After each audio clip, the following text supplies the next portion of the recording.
Good evening, everyone. This is the Planning Board meeting of March 22nd, 2022. And if we could please stand for the Pledge of Allegiance. I pledge allegiance to the flag of the United States of America and to the republic for which it stands, one nation, under God, indivisible, with liberty and justice for all. Thank you. First on the agenda tonight is we have a couple of A&Rs, approval not required plans. And this is, the first one is to create two lots from map 85, lot 100-1-R. And it's located on 276 Meadow Street. And this is for discussion and possible vote. So good evening. Yes, good evening. Don Bracken from Bracken Engineering, down in Buzzards Bay. We have as an existing lot, just shy of 3 acres, with frontage on Meadow Street, a county way, and also some frontage on Bates Pond Road. The proposal is to create a lot around with existing houses and to create an additional vacant lot. We've been in front of the Conservation Commission and had the wetland lines approved prior to filing the plan for this. We have plenty of frontage for each lot, 387 feet on the vacant lot and 218 feet on the lot to be created with the existing house. That's pretty much it. I'd be happy to answer any questions. Did you have anything to add? I noticed that you wrote up a memo on this. No, so if I may, Tom Bottom, the interim town planner here. Don, nice to see you. Hi, Tom. Good to see you again. So, yeah, what I've been doing, just as a general practice, is looking at the A&Rs. An A&R is an A&R. If it's got frontage on a way, either a public way or a way approved under subdivision control, the board has to endorse it within 21 days.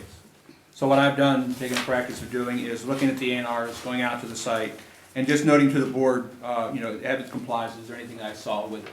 So this is sort of the standard memo I put together, including a suggested memo at the bottom. Because one of the things I've talked about with A&Rs before is the only thing that matters on an A&R is frontage. Acreage, anything else doesn't matter. It's only frontage. So approving an A&R plan doesn't mean you're creating a buildable lot. It just means you've created an A&R lot. There's been a division of the land because of the frontage that's available. So standard for these sort of things, it's in our language in the Carver bylaw, it's in Massachusetts general law, that the board can move to endorse the plan, but note that the planning board's endorsement is not a determination as conformance to the zoning regulations. It's on the plans, and it's perfectly appropriate for the board to say, just so no one is under the impression that endorsing an A&R plan means it's a buildable lot. So I always provide you a motion, and I've done that this evening as much as I can. To provide motions for all the things that are in front of the board. Because sometimes you're at a meeting, you're looking at stuff, you're like, okay. You look at the proposed motion, if you like it, you can go with it. If not, you could go on with what you'd like. It's fine. Okay, I should have said that to start with, by the way. Thank you, Tom. Any questions by the board members? Yes, this was all one lot. Yes. You realize that 150 feet of frontage is required for each lot? Yes. I see only 137.24 for one lot. Where do you see that? At the bottom where it says number 276 existing dwelling. No, that's actually a roadway dimension to a curvature in the road. If you look above that, the two numbers inside the lot being created add up to 218 feet. I see 123.13. Mm-hmm.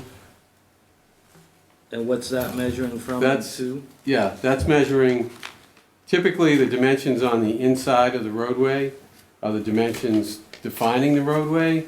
So that goes from a county bound off of this lot in this location to a tangent point where it goes from a straight line in the layout to a curve in the layout. Oh, okay. Yeah. Right, because it all looks like straight lines here. Yeah, it's a shallow curve, so it doesn't pick up very quickly on a smaller plan. But if you add the two, the straight line and the curved line add up to 218 feet, All right. all right? Any other questions by board members? No, but I think in our motion, it should be noted that proposed lot 2 is not a buildable lot. Whether it's inferred or not, I think it's important that the board note that it's not a buildable lot. We certainly would object to that because I don't think you can make that determination. Well, we With all can, due it's respect. been clearly outlined by the Mass Supreme Court that we should, in fact, make these delineations, but as it stands, it's without relief from the Conservation Commission and the Board of Health, it's clearly not. I mean, there's no buildable land really within the 100-foot from the wetland zone, which is outside of our purview to give a variance over, so you would need to seek further relief. And Well, that should be noted. Well, again, I think like Mr. Bott said, you know, the jurisdiction of this board is frontage on an A&R plan. And I would definitely disagree with you. We didn't get to this point without first investigating whether or not we could build on this lot. Just because it falls within the 100-foot buffer doesn't mean we can't work within the 100-foot buffer. In fact, you know, Carver has a regulation, we can't have any structures within 60 feet of the wetland.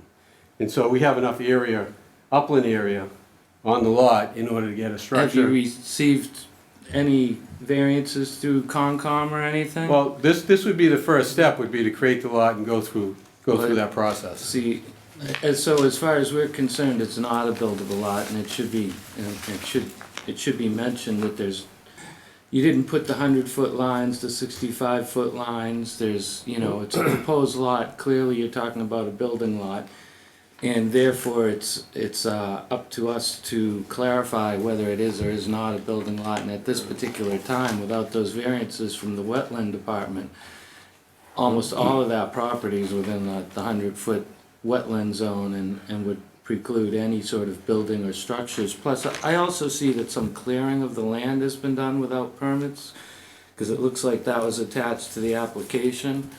So Correct, that's down behind the house. That will have to be addressed with the Conservation Commission.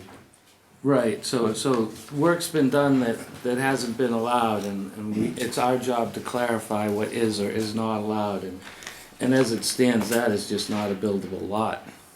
Again, I would disagree with you. I've been doing Form A plans for over 30 years of my career. Then can you show me where the 100-foot no use zone? If you look at the package that we submitted to you that went through the Conservation Commission, we met the Conservation Commission's requirements. We show the 60-foot buffer and the 100-foot buffer.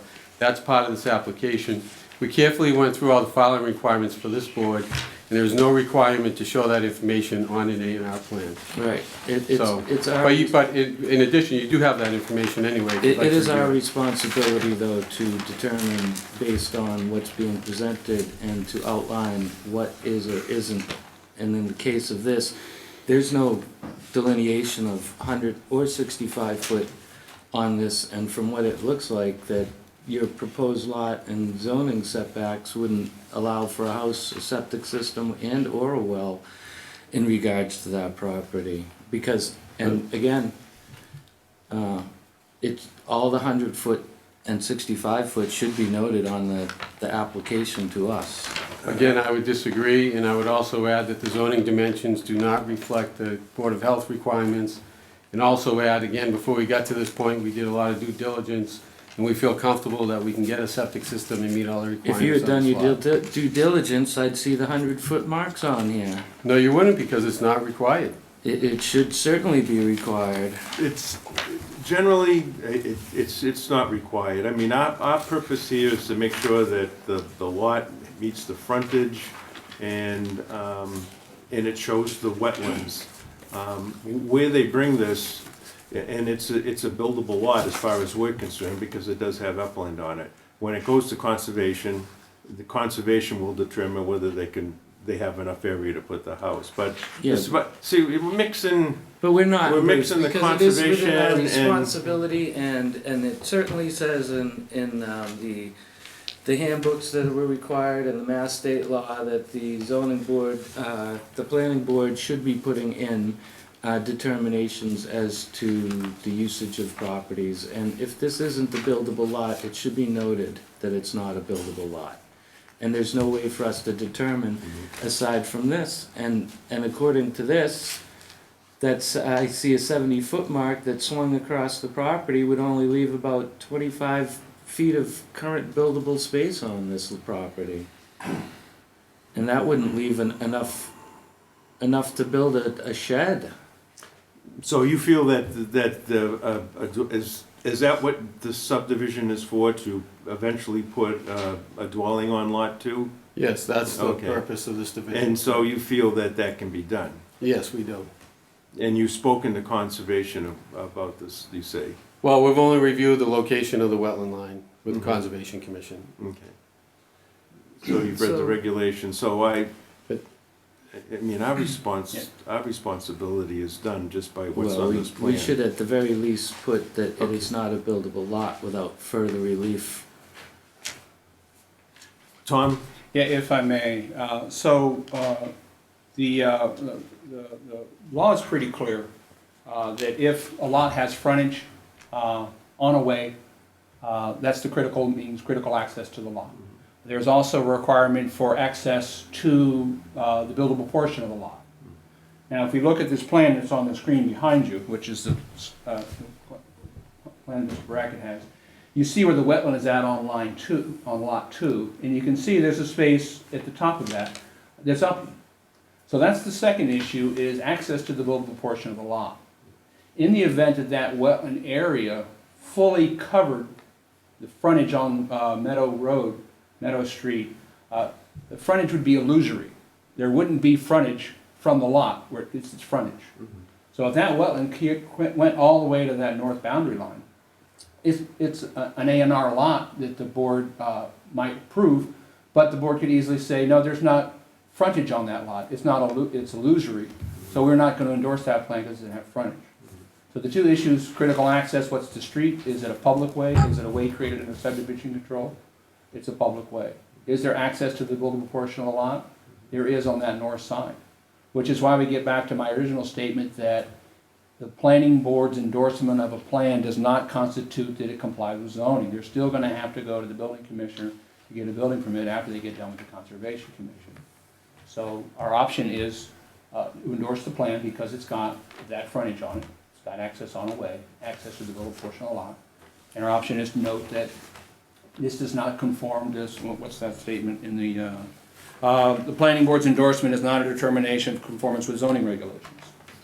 He doesn't have a building permit, but it goes to the building commissioner, or it goes to the conservation commission. If there's no frontage, And I feel that should be Absolutely. noted, that it's currently not in conjunction with the zoning bylaws of the town of the Carver, and should seek further relief in regards to building it, any building upon the land. Again, there's already been issues with clearing within the wetland, and it's Bates Pond Road, the public road that, Yep.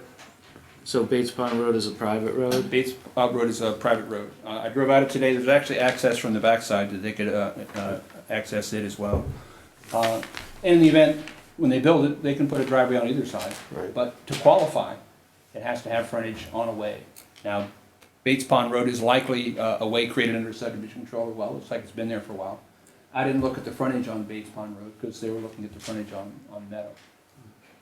But it is, I would venture to say that a note that it's not a buildable lot typically comes with something Well- that doesn't have frontage.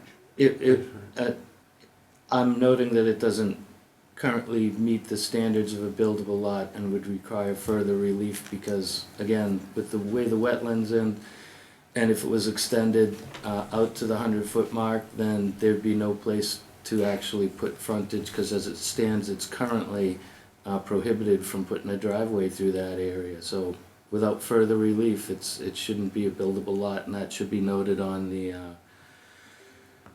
determination of the A&R. Yeah, It won't stop them down the line if they're going to Concom like they're supposed to, and they don't just plow a road through there, or go through cutting things down, which has already been shown to be the case in this particular incident, then I think it would behoove the board to note that this is not a buildable lot without further relief from zoning requirements. Mr. Bott? Yeah, I think if the board is fine with that, the motion could be a move to endorse, noting the planning board's endorsement is not a determination, it conforms with the zoning regulations, and the lot needs further review by the Conservation Commission. I would be thrilled with that, actually. That's It's all gonna I'm anyway, but. Yeah. It has to anyway. Now, when you do this, by our bylaws, it has to, does this lot have to have so much upland? Yes, and that's shown on this plan as well. It Okay, has to have so it's met 70% upland, correct. Oh, so, okay, so it's Yeah. met that requirement. Yeah, and that's actually one of the things in your checklist for submission of plans. Right, so, right, and that's the way it's always been since Yeah, I was in business years ago. yeah. Yeah, you have to have so much upland if you have wetland, and so if you meet that requirements, then, and then it goes to conservation, and then you gotta let conservation do their job. Mhm. When you can't do both jobs. So- But, so- all right, so- you have one? all right, You want to scratch it? Yes, that's, You want to make that motion? I will I mean, okay, no, that's if you fine, accept that's it. fine. Cornelius Shea moves to endorse the A&R plan, map 85, lot 101R for Barbara L. and Matthew S. Spalding, prepared by Bracken Engineering, dated March 8th, 2022. Noting that the planning board endorsement is not a determination as to the conformance with zoning regulation, the lot needs further review by the Conservation Commission. I'll second.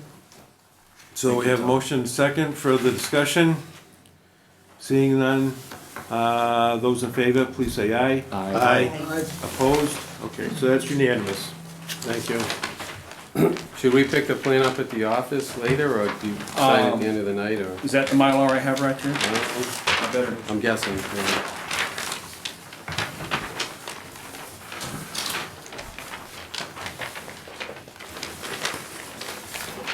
We can sign the Mylar now and then sign the copies at the end of the meeting.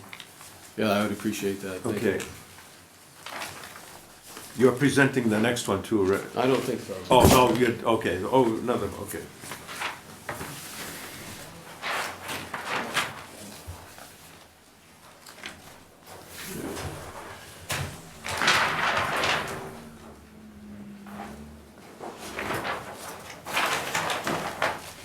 Thank you, John. Oh, it's some better. W. Mason hasn't been- Okay.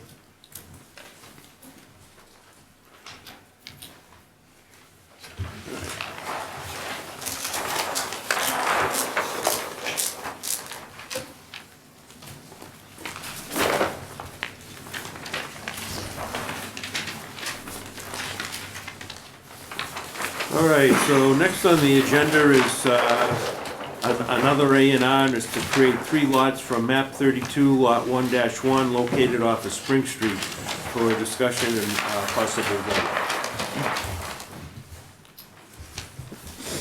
Good evening, everyone. My name is Eric Shoemaker. I'm with Mackenzie Engineering Group, and I'm representing RPBP LLC.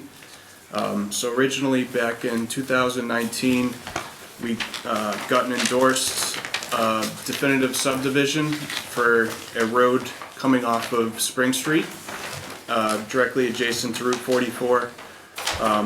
Just to catch you guys up to speed with what we're doing currently, we filed site development plans for site plan review for lots 1 and 2, and based on the needs of our clients, their building arrangements, we've now filed this A&R plan modifying the lot lines from what was previously approved. So we're creating lots 1, 2, and we'll call it 2B.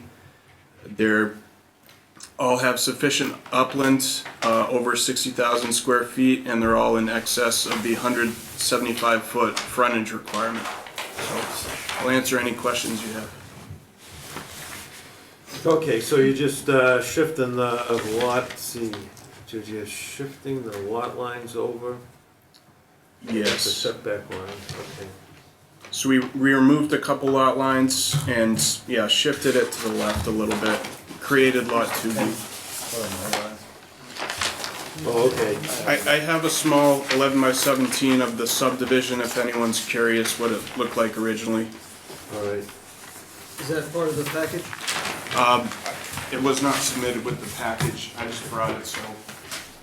I believe attached to my memo, there's an 11 by 17.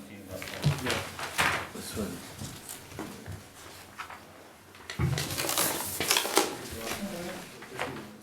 Well, it's something that's, So is this on the hill to the south of Route 44? It's east of Route 44, but yes, it's currently the mining operation that SLT Construction is doing over there. So the drainage basins are constructed and they're just basically mining their way down to the elevation that the roadway will be at. And we'll build the roadway and then we'll start going on the site plans if approved. How far down do they plan on mining? I can't answer that question, that's not involved with the A&R. And this was this was originally proposed for 3 lots. It was an 8-lot subdivision, but we're just modifying 2 lots on the western side of Road A, and we're just creating 3 lots out of them. Did you have that original? Who has that? Oh, okay. If I could just see that.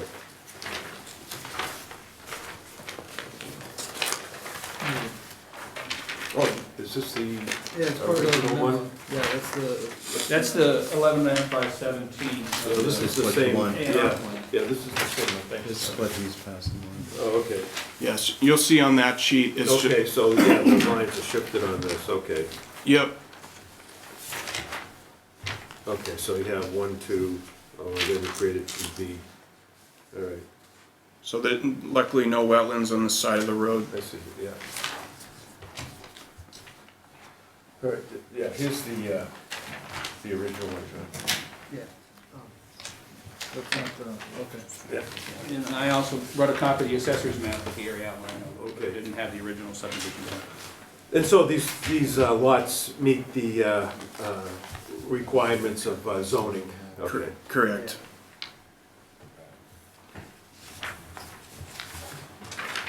All right. Any questions? No, does this meet the square footage? Yes, they're all over 60,000 square Okay. feet for the Spring Street Innovation District.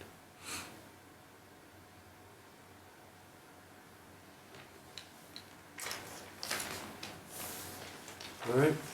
Will this bring up a modification to the site plan review? I don't think so.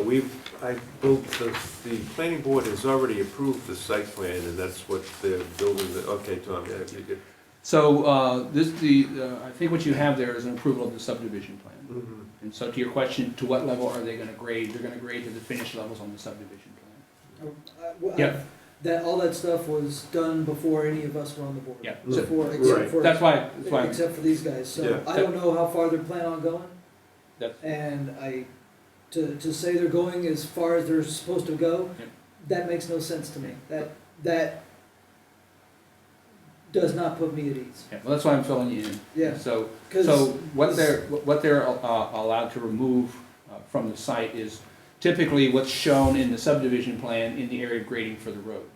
As to what's going on the back of the site, that's likely something through the earth removal committee, and I don't know the answer to that now. So the road currently, the first part of the road is in, the full amount of the road is not completely in. But once again, back to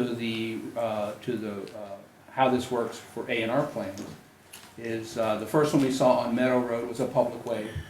And so this is the second one that provides approval for A&R plans, is a subdivision road approved by the planning board. So the subdivision road is this road that doesn't have a name yet. Not yet. I believe the developer wants to call it Ricketts Pond Drive, but it's not been formally accepted. Irregardless, it's Road A on the plan, Right. so it qualifies as far as access goes for an A&R plan. The frontage is adequate, once again, although it doesn't comply with the planning boards, it doesn't have to comply with zoning, but they do have the adequate frontage there. A couple weeks ago, we had an A&R plan where people were carving off part of the mother lot, may create some non-buildable parcels. I always look to make sure that what they're doing with those plans aren't making a non-conforming lot. Is there sufficient acreage left on the mother parcel that they're carving things off of? Make sure they're not creating a non-conforming Yeah. lot. So in this case, it's got frontage on a way that's been approved under subdivision control. They will be coming to us at some point in the future, probably after town meeting, with a site plan for those two lots. I'd like to add, I've submitted that in conjunction with this A&R plan. I dropped it all off at the Yeah. planning board. At the same time. So we have those, but they're not scheduled. Not scheduled Because yet. they're gonna require a considerable amount of review for the site plan. So the first step is an A&R plan. Under Massachusetts general, when someone files an A&R plan, the board has 21 days to address it. So it's on a way, created under subdivision control, it's got frontage, so it's in front of the board properly for that. They'll come back to us in the middle of April with a site plan for building something on these lots. And they've got a fair amount of work to do, as Eric and I talked about today. Some things they're gonna have to do to get to that point of getting something approved by the planning board. All right, any other questions? Okay, so,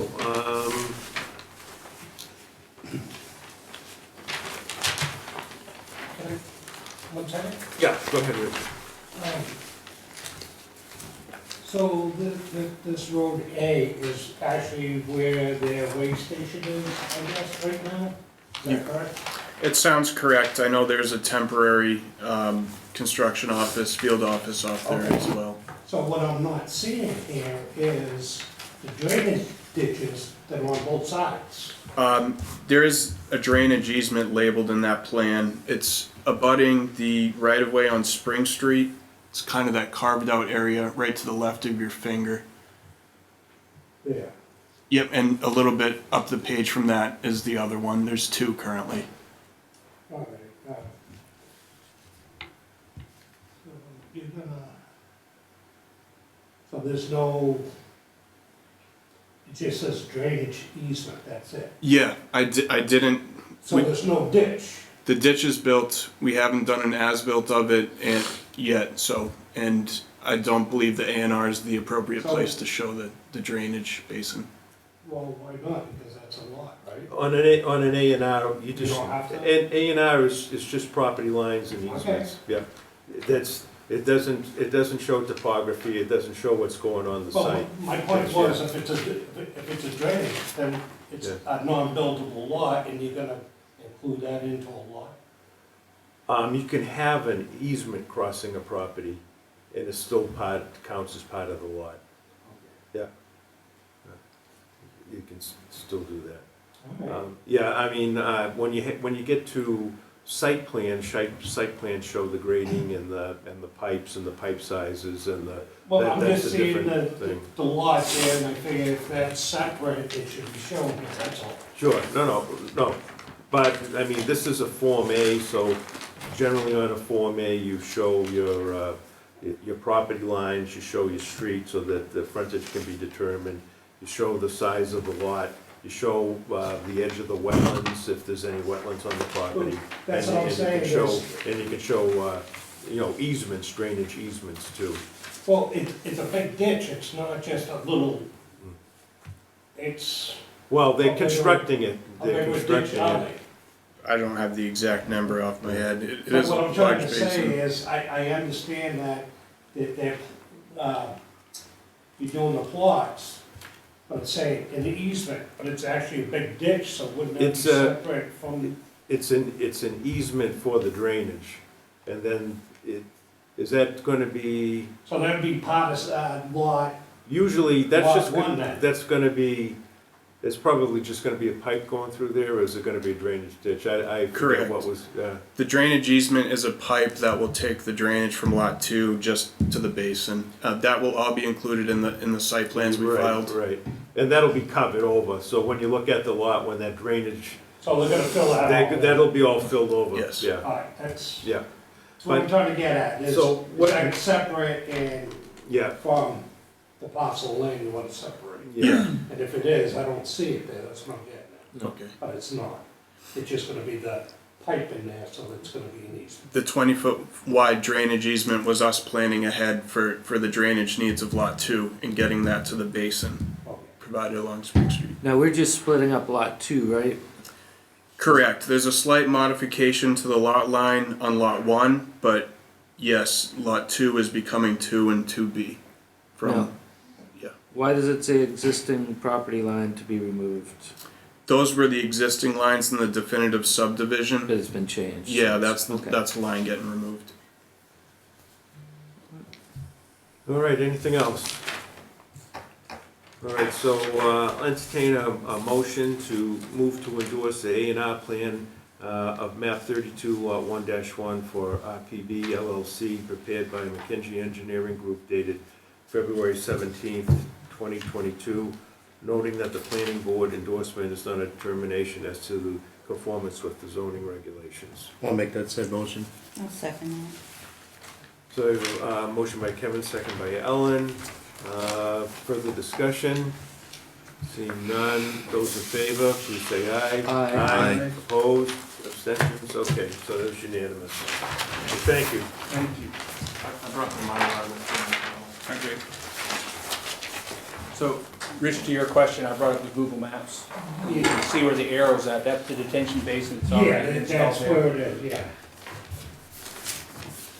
So what they're doing it is they're constructing the They road. use that for Yeah, now, right. when they're ready. Yeah, well, they do, there is a site plan associated with Oh, it. I wasn't here when you originally did Right. it, that's why I'm asking the question. Right, right. Yeah, they got some work to do before they get it. Yeah, that's why we came to you guys, because we didn't want to submit the site plans with all the wonky lot lines that didn't No, make I sense anymore. understand, like I said, I wasn't here when you originally did it, so, Mhm. and I know you had the 2 points there, that's why Yeah, which I drive by every yeah. Hard to miss. Yeah. All right. So while that's being passed around.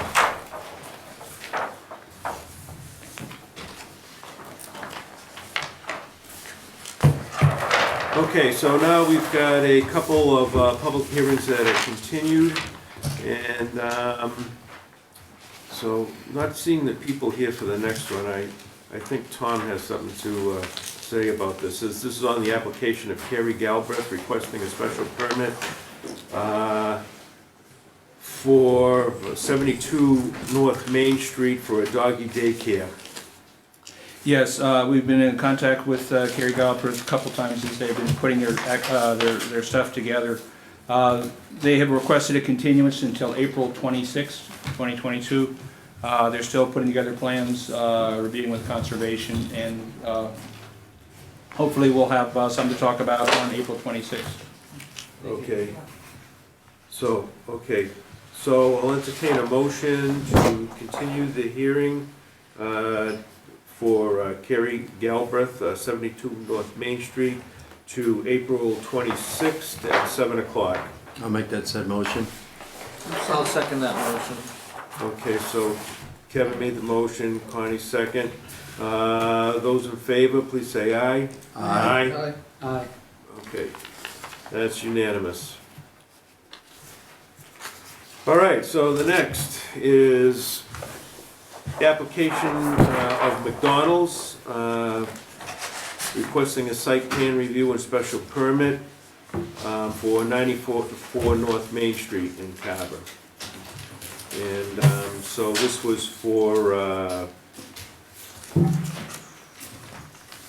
they're going to reconfigure the existing single-lane inline tandem drive-through with a new single by side layout, including 2 lanes, each containing 1 menu board to reduce queuing and shorten customer wait times. The new configuration will reuse the existing digital menu boards and canopies, and only 1 new 10 square foot digital internally illuminated pre-browse board is proposed to match the existing in a village business district, and this is here tonight for discussion and possible vote.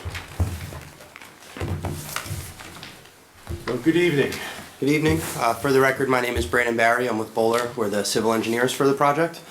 We were before the board probably about a month ago where I presented the project that we're proposing at the McDonald's restaurant on North Main Street. As you said in the read-in, they're looking to reconfigure the drive-through to just a more efficient drive-through use that's pretty standard at their new restaurants. It just increases the efficiency and reduces on-site queuing.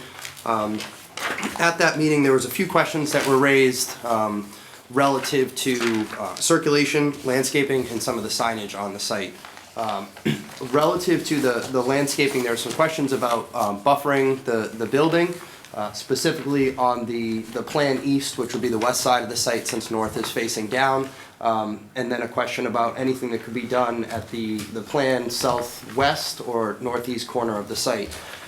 As we took a look at it, separating McDonald's on the eastern plan east side here is a multi-use shopping center with a Honeydew Donuts and some other retail uses, and we're actually facing the backside of that. So the screening in that area we didn't think provided a lot of benefit directly adjacent to our parking area. And talking with the planner, it felt like the best area that we could provide any screening on the site would be in this northeast corner here, with the understanding that the town's historical district's here. So it's a way to provide somewhat of a buffer, and as you're traveling west on North Main Street, we now will have some trees, some shrubs, and other plantings up in this area with some pollinator species, which we understand that the town is in favor of, to help provide a visual screen on that side of the site from the building. There are some existing planting beds on the opposite side around our drive-thrus, which we believe provide a little bit of screening on that side. So we thought that this was where we could really do the best to provide some additional screening based off some of the comments that we had heard. Relative to circulation, and I'm not sure how these will read on the boards, but there are some questions about whether or not the delivery truck and fire trucks for the town will be able to circulate around the proposed drive-through use. We had said at our meetings that we felt confident that we would, since we were actually expanding the drive aisle as you come around the drive-through from about 18 feet wide to about 23 feet wide at its widest here. We did provide some truck turning templates for a WB50 delivery truck, which is what we use at the site, aerial fire truck, which is one of the larger ones we have in our library, and also a garbage truck to show that they are able to circulate around the proposed drive-through use without issue, encroachment into the drive-through lane, or impacts of the structures that we're providing. So the circulation question, I believe, is addressed with those, as I said at the last hearing, and now we don't believe the proposed drive-through use will have any impacts on the existing on-site circulation. And then lastly, there was a question relative to signage and what exists out on the site today. We've talked with McDonald's and made them aware, I think I had referenced it, but we really help McDonald's with the permanent building signage and freestanding signs that are on the site. A lot of the signs that were referenced, window signs, banners, I think probably at the time there was a lot of now hiring signs from what we had seen, just littered all over the place, is handled a little bit more locally by the operator. We've worked with McDonald's, and I understand they've done a good job cleaning up most of the signs. I took a swing by on my way here, and I think there was one window sign that I saw that was not included in the last time that we worked on the site to approve the McDonald's and Arch logos that are permanent signs on the building. We had asked the operator, and we informed them that window signs, temporary signs, are not temporary and don't require a permit. Those will need to be permitted through the town's departments moving forward. Asked them to remove any they haven't gotten permits for, and we're told that they would be planning to do so. As I said, I did see there was still one in the window. I don't know for sure whether that has a sign permit, but it does look like they've cleaned up most of the other temporary signage that was on the site, and We've told the operator that they need to get those permits moving forward and would hope that they would follow that if they look to put up any other temporary signage or advertising material on the building. I think that addresses the items that were outstanding. If there's any other questions or anything else you'd like me to run through on our plan, I'd be more than happy to do so. All right, any questions by, Tom, do you have anything to add? No, just that when I asked for because the question came up from Rich, I think, well, is there room when you move this thing over for people to get around the site? So the typical thing we look for are those truck turning templates. So I requested those from Boulder, they provided. I shared them with the fire department and got a confirmation from the fire department from Assistant Deputy Chief Jesse Boyle that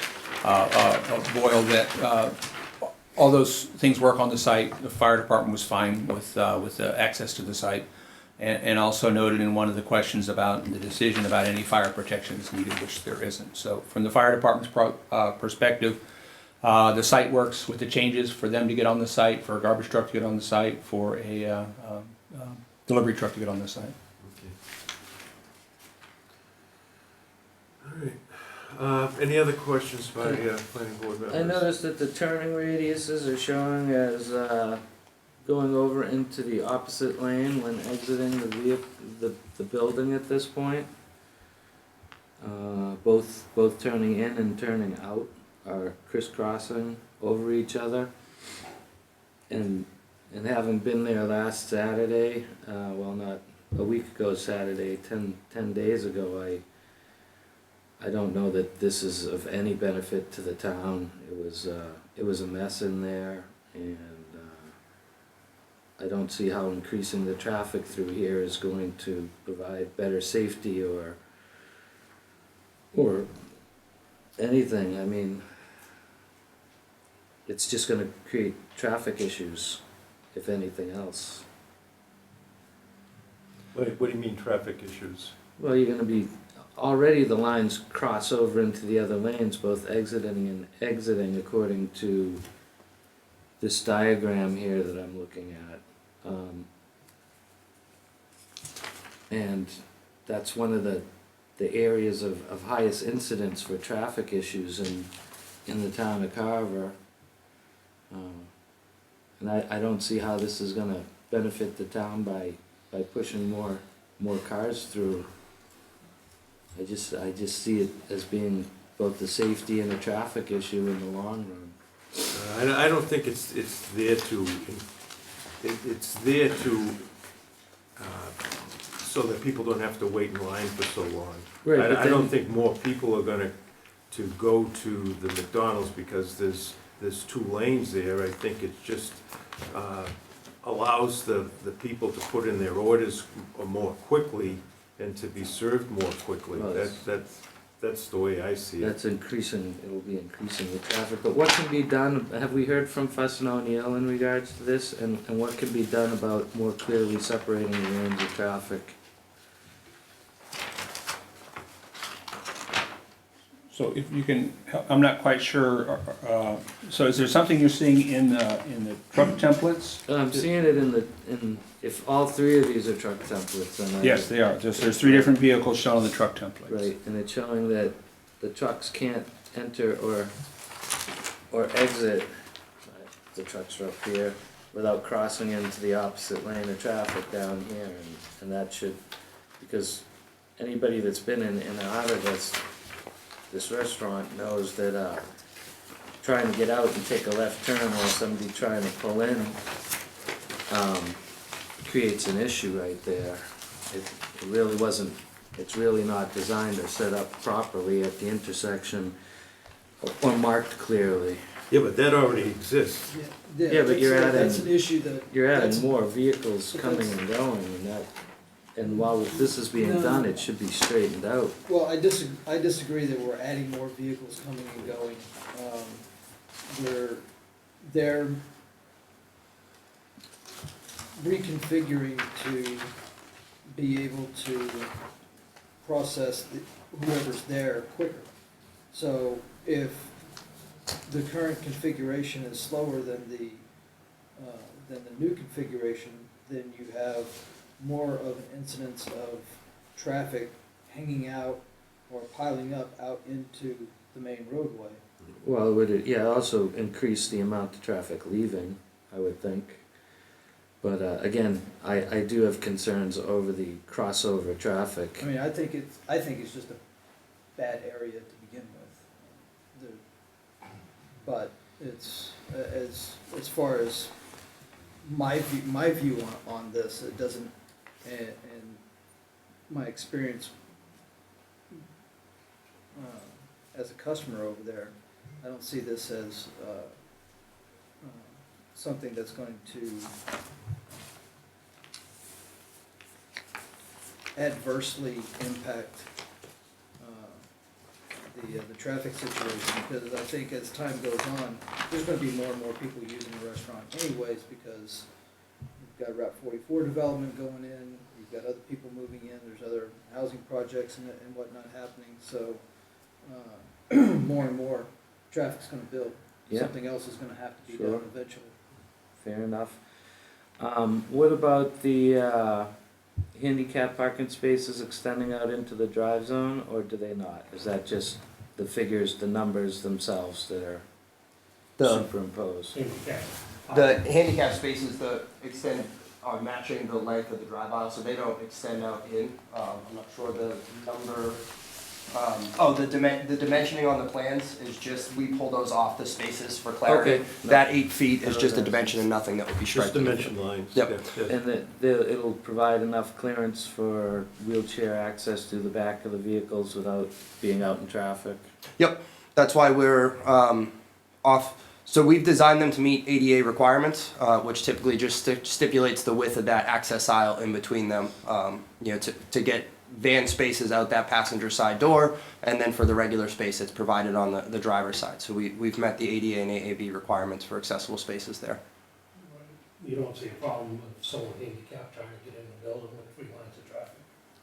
Where they're crossing over, here, so your handicap spaces shift up slightly, so you're only crossing over a drive lane and then the entrance to the drive-through lane, which is the same condition that they're dealing with today.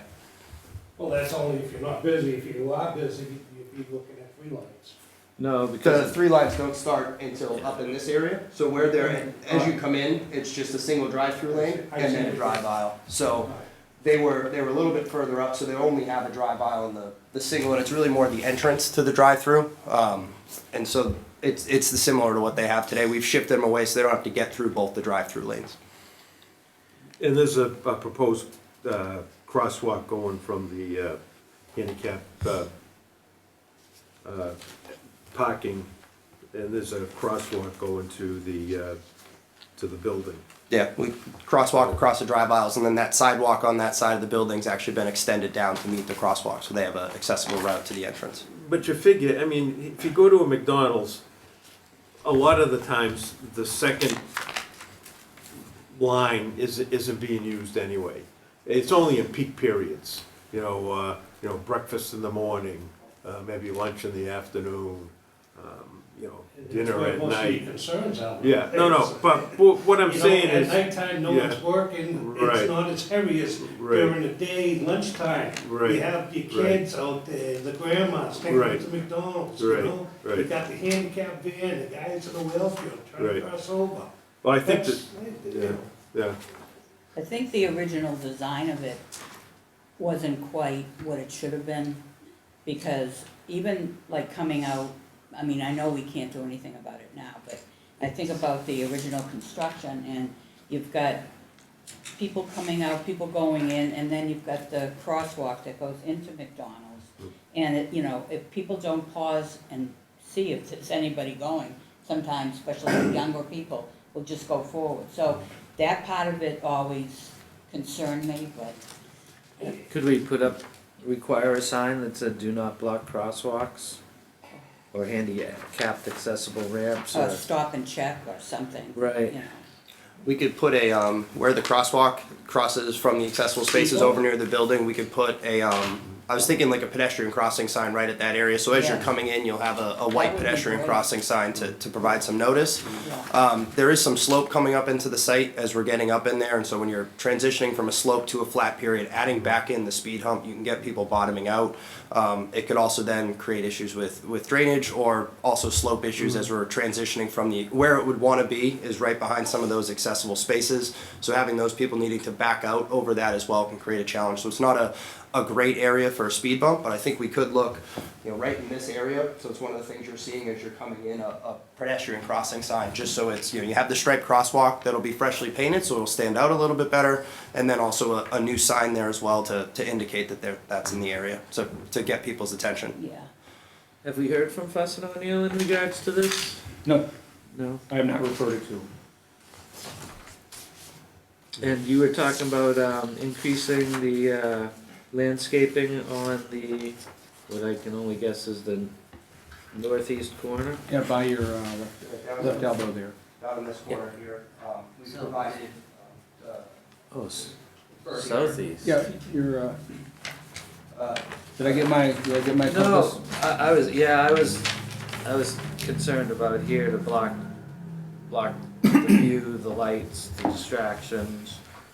But I can see some has been added here for the out traffic where the lights will be pointing out into. Right, because I'm not looking to block off Hyde McDonald's, but I think some small amount of shrubbery and lighting to kind of diminish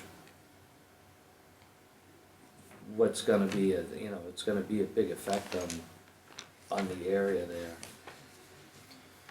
It's gonna be a lot more lights, signs, distractions.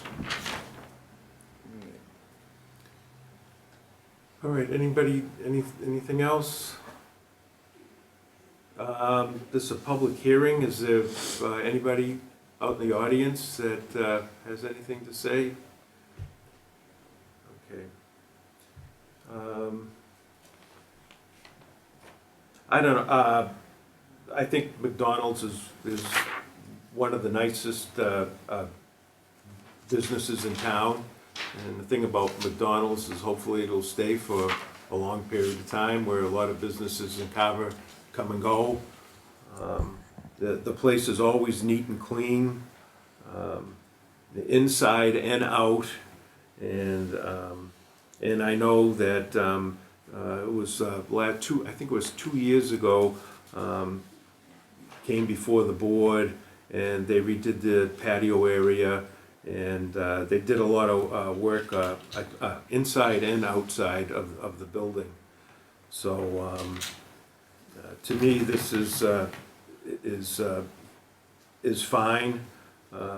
I think that I don't think there's going to be any traffic increase on or off the property. I think it's just going to serve the customers during peak periods of time. It'll just to be able to get their meals quicker. Of course, you may have to hire more cooks at that time to do more cooking, but and that's all I see. I mean, I've gone to hundreds of McDonald's all around, and this is pretty much the way they all are, and so this is the way they run their businesses, and it's been successful. Well, I still would like to see more screening on the northeast corner for the swing around lights, so they're not facing into oncoming traffic as they make that turn, and that would be the only issue I have. I think, so you're referring right in this Yes, area along yeah, the because as they swing around the building, then all the lights are coming right into the oncoming traffic. Mhm. I know, I mentioned we looked to shield this area as we had, in talking with Tom, it seemed like this was a high importance one. I know there were some comments about that. I had talked to McDonald's. If the board would like, they can look to add a row of about 8 6-foot arborvitaes behind this existing planting area. It'll run essentially along this property line. So you get some nice, green trees there through there that we can add to those plans. That would alleviate a lot of my issues. Yeah, we're more than willing to add those arborvitaes along that area to serve as a screening for it. Whether we want to add it as a condition of approval or just provide a revised plan to Tom, that's either way is acceptable to us. No, I know there's some trees along that side there, right? Yep. Not gonna touch anything. No, we'd look to No move trucking, them. nothing? So no, these are actually off our property, these trees through here. And then you can kind of just see the edge of curb through here in a menu board for the honeydew. So this building gives us a pretty good amount of screening.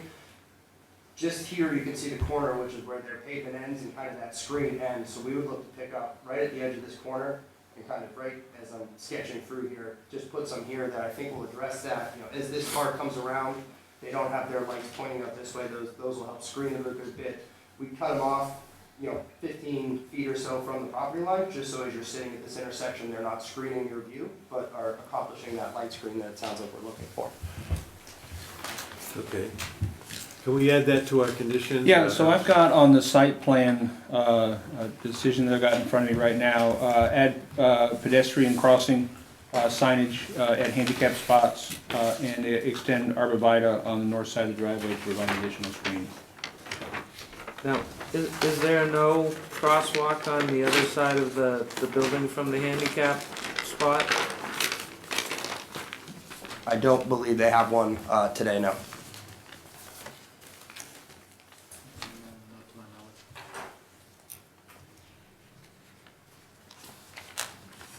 No, I think, yeah, people just get out of their cars and just kind of. I don't even think there's an entranceway on the side of the building. You have to go around to the front. Yeah, I think they have an entrance here, and then, Right, and on the drive-through side. Mhm. Not the drive-through side, but the ordering side.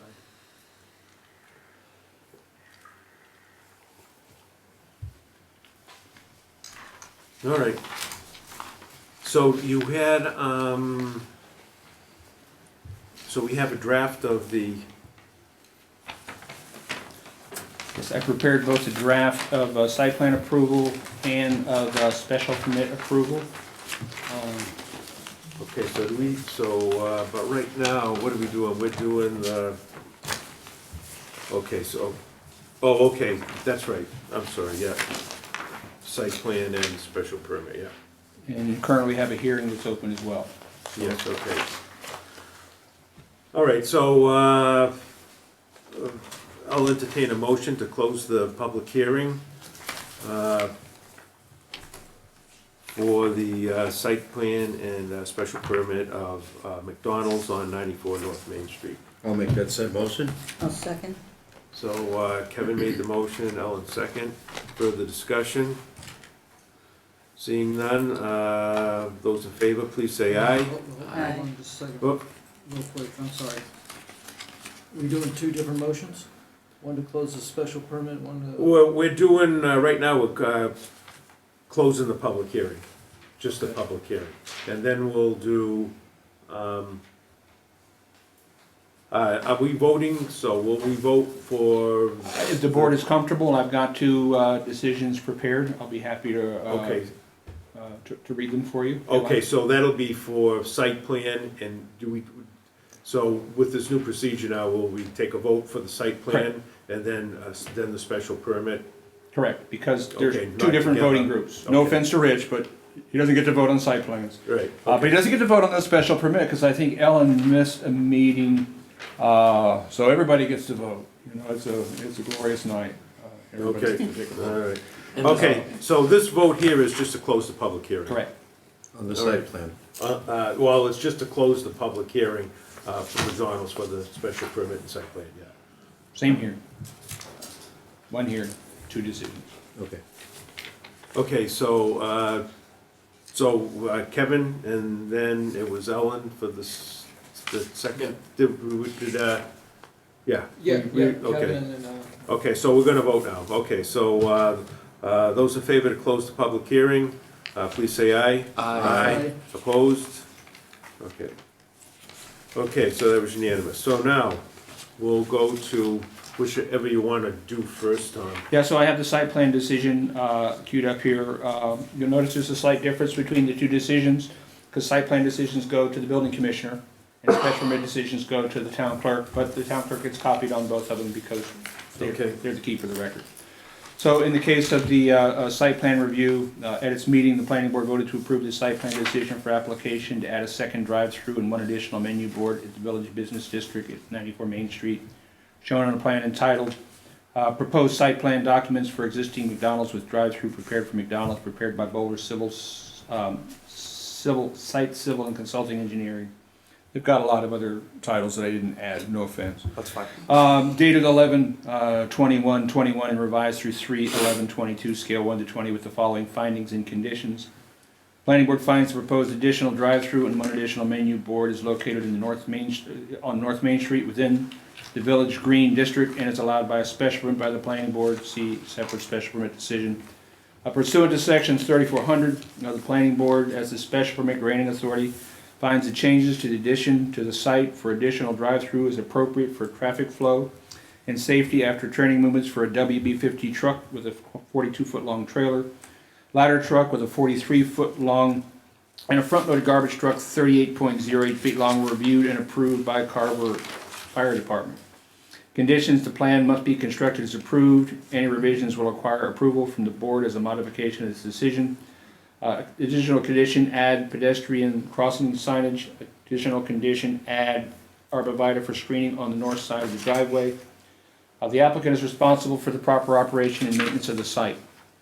And then it goes on with the standard language that is in the planning board's regulations regarding you have 1 year to start, or your planning, or your site will lapse unless you come back to the board for request for extension for good cause. And critically, no final occupancy permit will be issued until the planning board notifies the building inspector in writing that the project has been completed in compliance with the site plan and conditions. Where final landscaping cannot be completed because of weather, the building commissioner may issue a temporary occupancy permit, or the planning board may require a surety until that work is completed. And those are things that are in our zoning bylaw that I simply copied into the decision.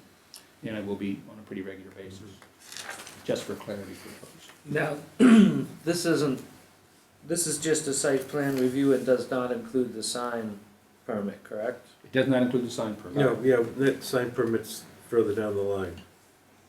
And frankly, I haven't really looked at the sign side of things because I knew there was some, we didn't exactly know where we were as far as the sign calculus. And I'm hearing from Brandon that we may not quite have that number right now. We've advised McDonald's that you gotta make stuff right. Yep. And I think until they make stuff right and we know that it's right, we don't have the ability to approve the sign permit at this point. That's my take. All right, so let's, so we're gonna vote on the site plan with the conditions that Tom just stated.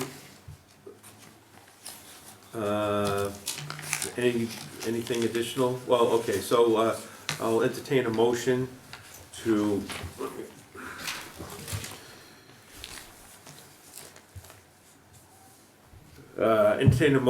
approve the site plan review application for McDonald's USA to add a second drive-through lane with the conditions outlined in the decision dated March 22nd, 2022. I'll make that said motion. I'll second that motion. Okay, so we had a motion and a second. Further discussion? Seeing none, those in favor, please say aye. Aye. Okay, so that's unanimous. All right, so now we have the conditions for the special permit.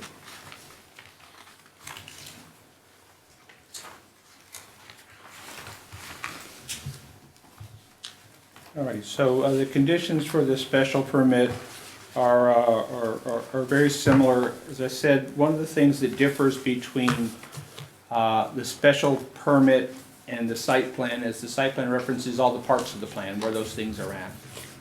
The special permit is referring to the use. So in the decision that I prepared for the special permit, the planning board held a public hearing with reference plans under section 3400 drive-through facilities, section 3561A sign permits, section 353 illumination standards, section 3570 special permit to exceed dimensional and lighting requirements for signs for the Carver bylaw of February 22nd, and continue to and close the hearing on March 22nd, 2022.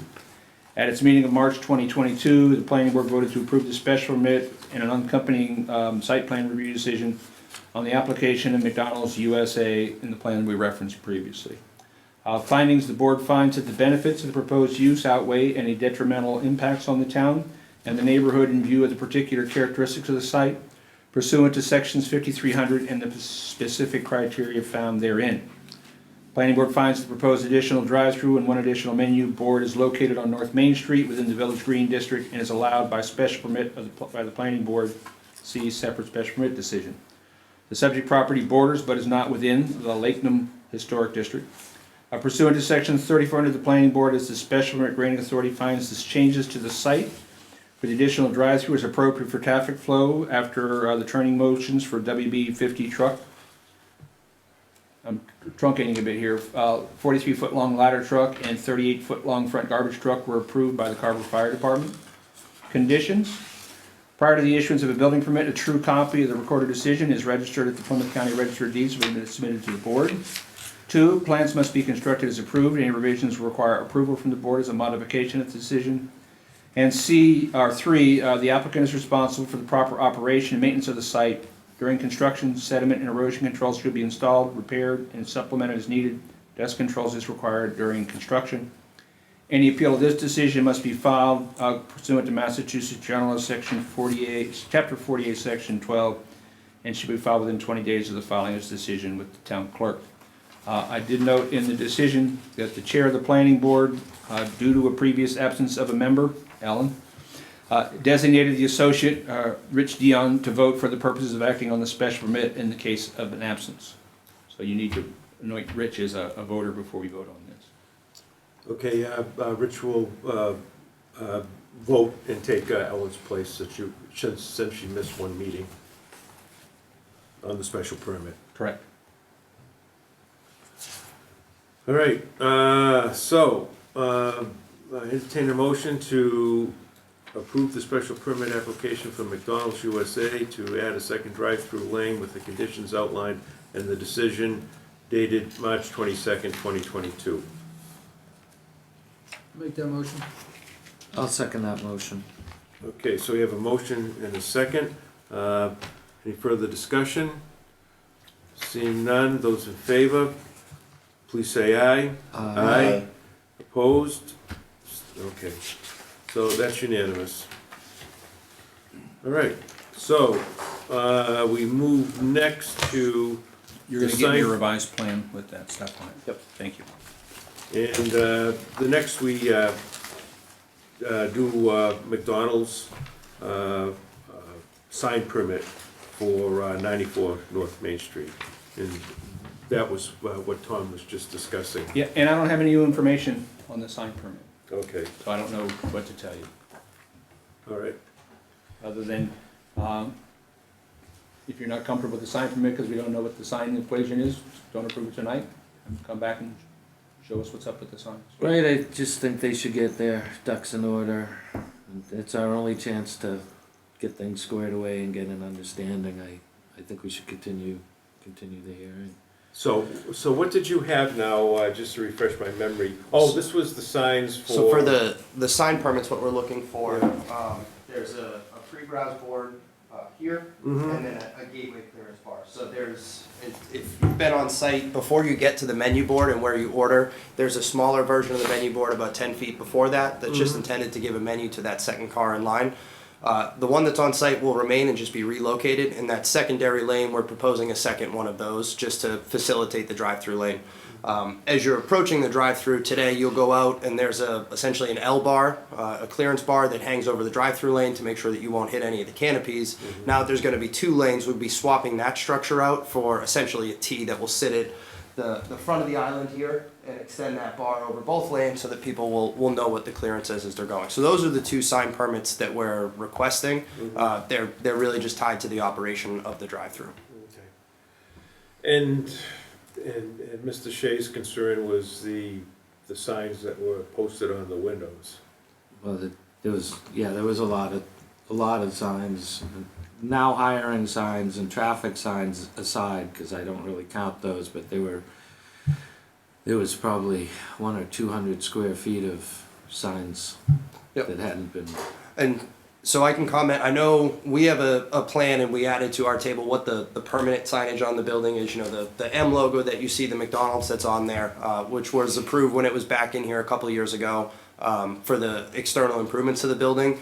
We had asked and requested that McDonald's through the operator remove any non-signage besides that was not approved. I was told that was going to be happening and it had occurred. And so we were told, and what we put together is what we know is permanent signage on the site. We listed it on this table and is compliant with the bylaws and should have permits for all the signs pulled because we assisted to pull those. I was told that the existing any signage outside of the ones that have permits were removed. As I drove by, I saw one in the window, just to be forthright and not to tell you that they've all been removed in case that one doesn't have a permit. I just wanted to indicate that there is a window sign there. We were not involved in the permitting of that. It didn't happen with the building work that had occurred. So we were not sure, I'm not 100% sure whether that has a approval with it or not.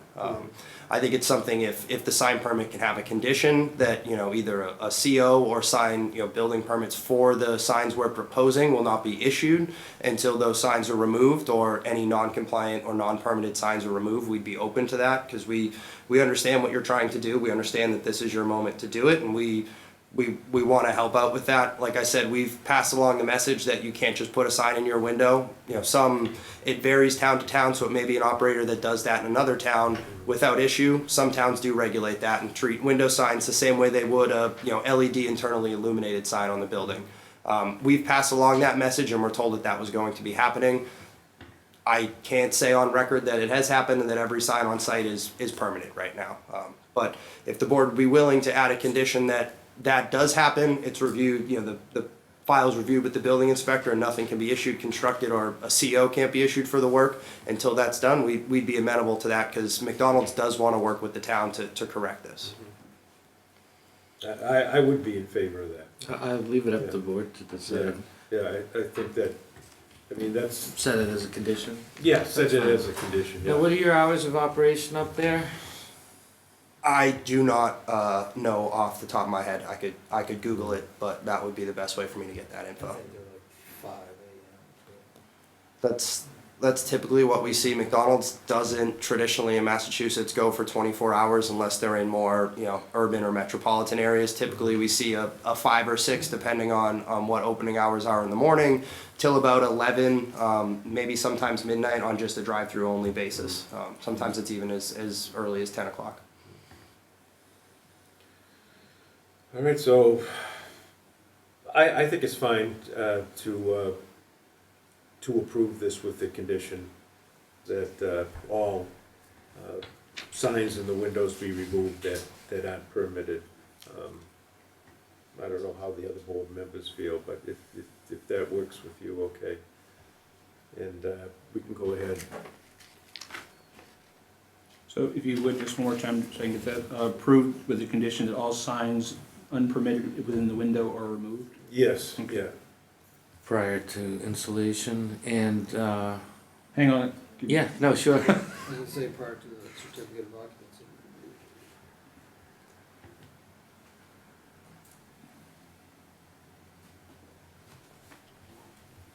But prior to All right, to They're not approved. approval by the building inspector, I guess.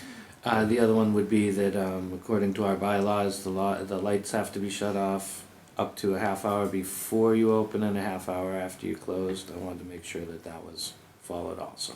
Yep. I'm sure if it's not being followed, we'd be fine making sure that they correct that and have the lights on. If they're not, I'm not sure why they want their lights on. so the lights, and I'm not familiar with this. They're only allowed to operate a half hour before the business opens and up until a half hour after they close. All right, so the lights in the building itself are those Well, that's- illuminated signs? Yeah, the Illuminated signs. external Okay, signs. all right. Yeah. I think that's pretty much how it operates now, anyway. But I would It's- make a motion to yeah. approve with those edits to the conditions.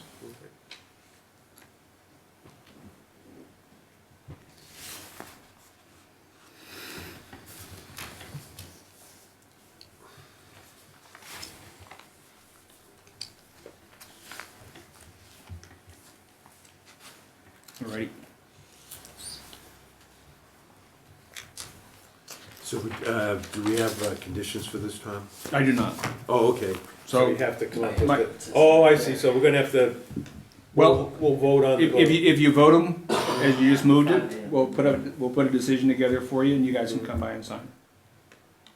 And, Oh, okay, yeah, Yeah. I can just post it. Yeah. It should be a fairly simple decision, yeah. Yeah, and the good news, and I hope everybody will work with me on this, is that there's a article at town meeting for signs, to put signs in the office of the building commissioner, who typically does these sort of things.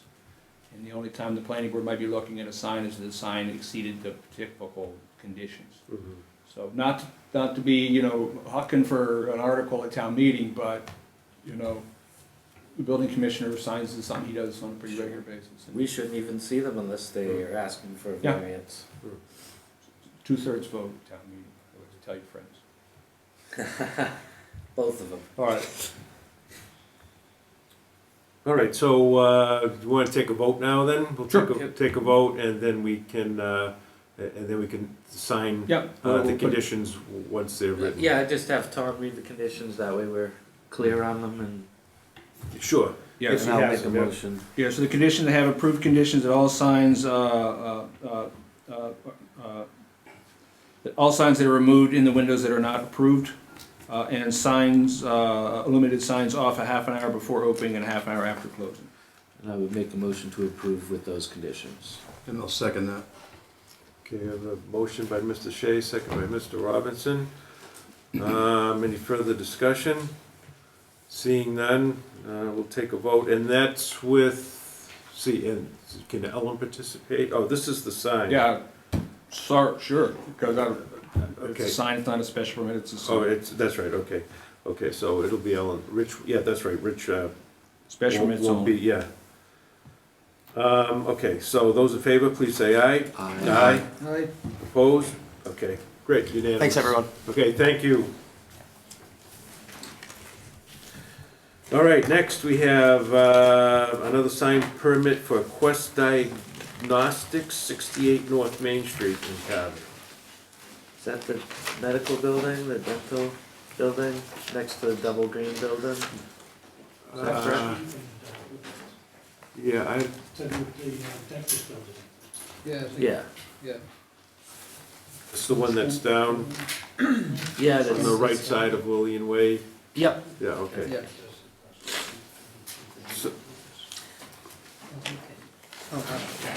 So, what do we have on this, Tom? You have a sign packet in your, packet, and, as I said before, I have not, if I haven't said it before, I'll make it clear right now, I have not boned up on your sign bylaw. Okay, So hopefully you guys know just exactly what you like and what you're looking at here, because I'm not gonna be much help on how the sign works for you. is there anybody, so there's nobody here to talk to us about this? All right, Because I see pictures of the interior of the building on this. Yeah, they get it's for the doors. so it's a replacement sign, Putting signs on the doors. yeah.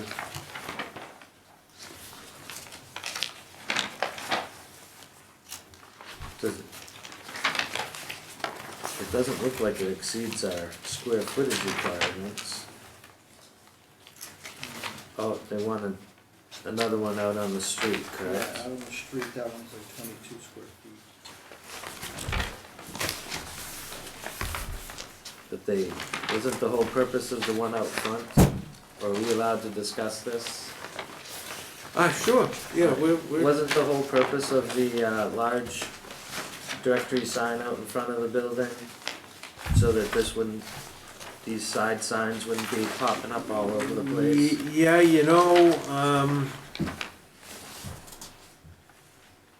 yeah, I haven't even looked at this, and I don't recall what sign is out front or where it is. I know at one time, the planning board did, there was a sign permit for the sign by the street, and then, someone felt on the planning board that it was too close to the road, and it blocked, the sight view of people. I think the building inspector did that, I didn't. Yeah, somebody did, Yeah. yeah. So, and I haven't really seen, and it was gone for a long period of time, and I don't remember if it's been reinstalled or not. I mean, the thing you could do is you could just, table this for the next meeting, or continue it, or just table it. I would- So that you can take a look at it. Yeah, I'd continue to your next meeting. We originally applied in December, and the staff asked them to send some additional information, which they sent last week. So I'm under the impression they're not jonesing to get a sign up. Yeah. So let's continue it to our meeting on April 26th. Okay, Because they're looking for an illuminated sign too, and it faces a residential area. That'll give you guys time to go out and take a look and see what's going on. yeah. And then there's also the building inspector too, before you came, I would go over this with the building inspector, but anyway. Yeah, so why don't we continue this sign permit? And it's also nice if somebody would come to the meeting to explain Alright. what they're doing Yeah. and why they, if they want a new sign, or why they can't use the existing sign out front. We will get them an invitation for April 26th. Sure. Chairman, can I speak? Uh-huh.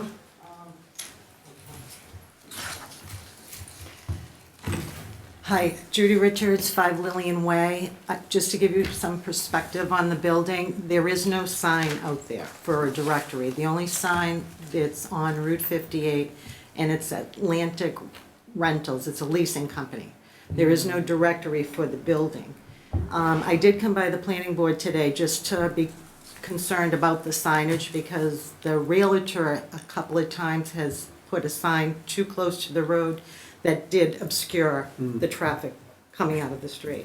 But there is no directory sign. The only directory sign is on the face of the building over the doors that says pain management and East something business. And the sign that they're showing on the papers that I did see today was just the side entrance coming in off of Lillian Way, which is opposite of the Ivana Park, Business Park. So they want to put like a small sign because the lab is in the back of the building. Oh, The- okay. Any guests that go in there are not going to use the first driveway. They're going to use the second driveway because the door is in the back. I'm sure there's access from the front of the building to get into the Quest lab, but that I don't know because I've never been in the building. Okay. And when I saw the packet today, I did not see a Route 58 sign request. And there really is not much space on that corner because there's a lot of trees. And they can put a sign there, but they'll have to pull out that leasing sign.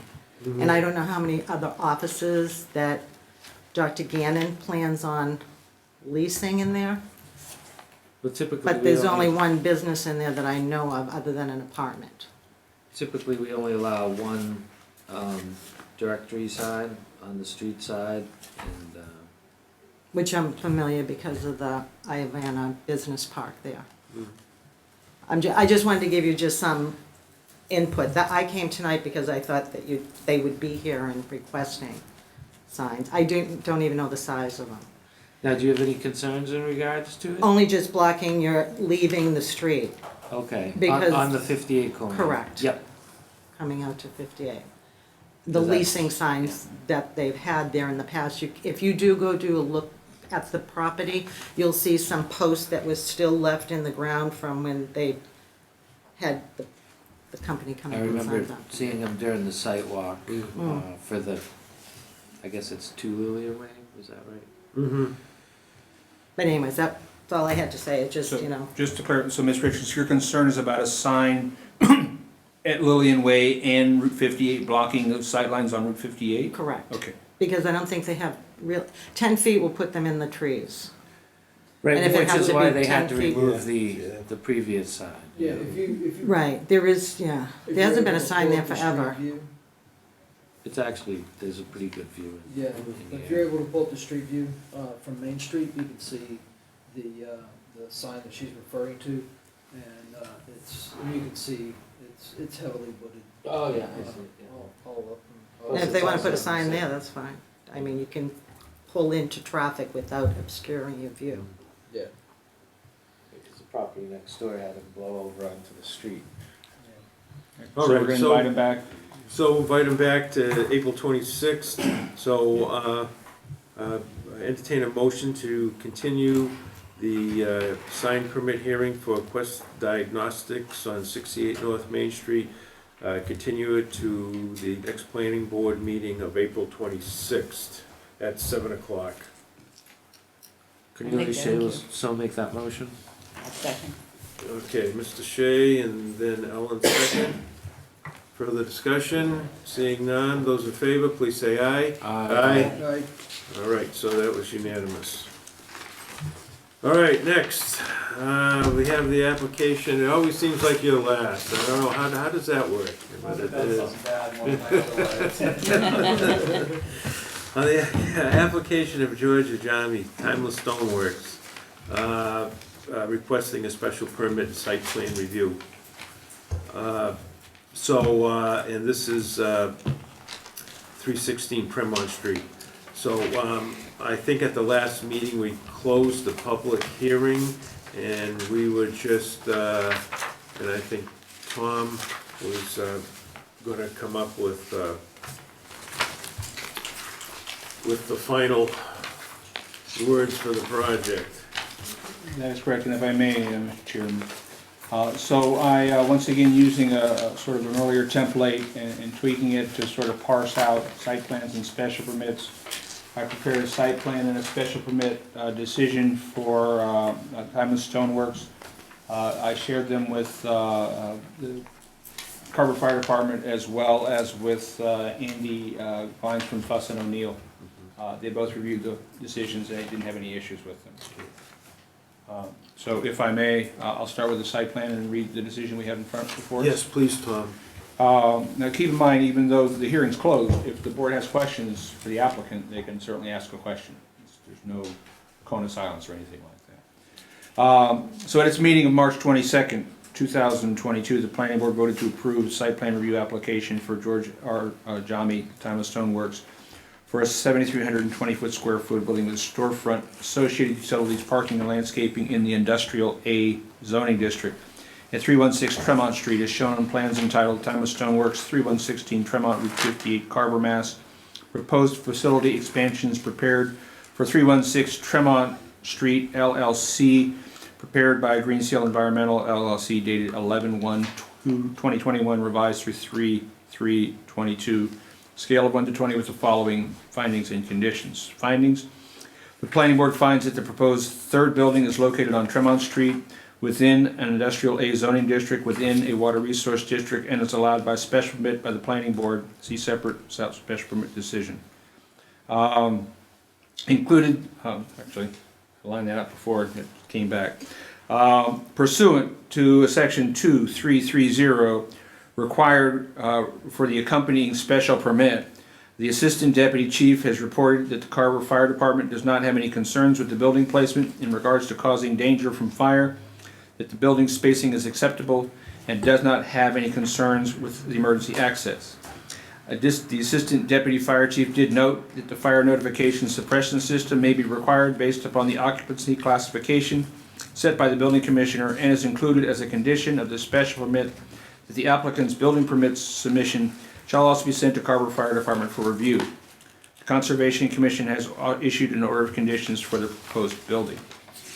Conditions: the plan must be constructed as approved. Any revisions will require approval from the board as a modification of this decision. Only cut-off luminaire wall packs not higher than 11 feet in the pedestrian areas and 15 feet in parking lots. No additional pole-mounted lights permitted in the absence of an approved photometric plan. 3. Slab storage and displays shall be located to permit access of adequate fire apparatus. Let's try that again. Slab storage and displays shall be located such to permit adequate fire apparatus access around both warehouse buildings. 4. Fire notification suppression systems may be required under the current building additions of the Massachusetts Fire Prevention Regulations and the Massachusetts State Building Code based on the building and the occupancy classified by the building commissioner. The applicant is responsible for the proper operation and maintenance of the site. During construction, sediment and soil erosion controls shall be installed, repaired, and supplemented as needed. Dust controls will be required during construction. Any outstanding balance in review and inspection deposit accounts shall be paid prior to the issuance of an occupancy permit. Waivers. 316 photometric plan, since only wall packs will be used. Proposed buildings at least 33 feet from the property line, and the Conservation Commission has already approved an order of conditions, i.e. the Commission does not have any concern with lighting in the adjacent wetlands. 3.232 20-foot wide landscape buffer along the south side property line will instead have a minimum of a 12-foot wide grass strip where the southern property line abuts the cranberry bog as approved by the Carver Conservation Commission. No additional clearing of vegetation is permitted. 3243 waiver for placing curbing around the perimeter of the parking lot because the proposed stormwater management approach requires stormwater runoff to be able to flow into the adjacent basins and swales.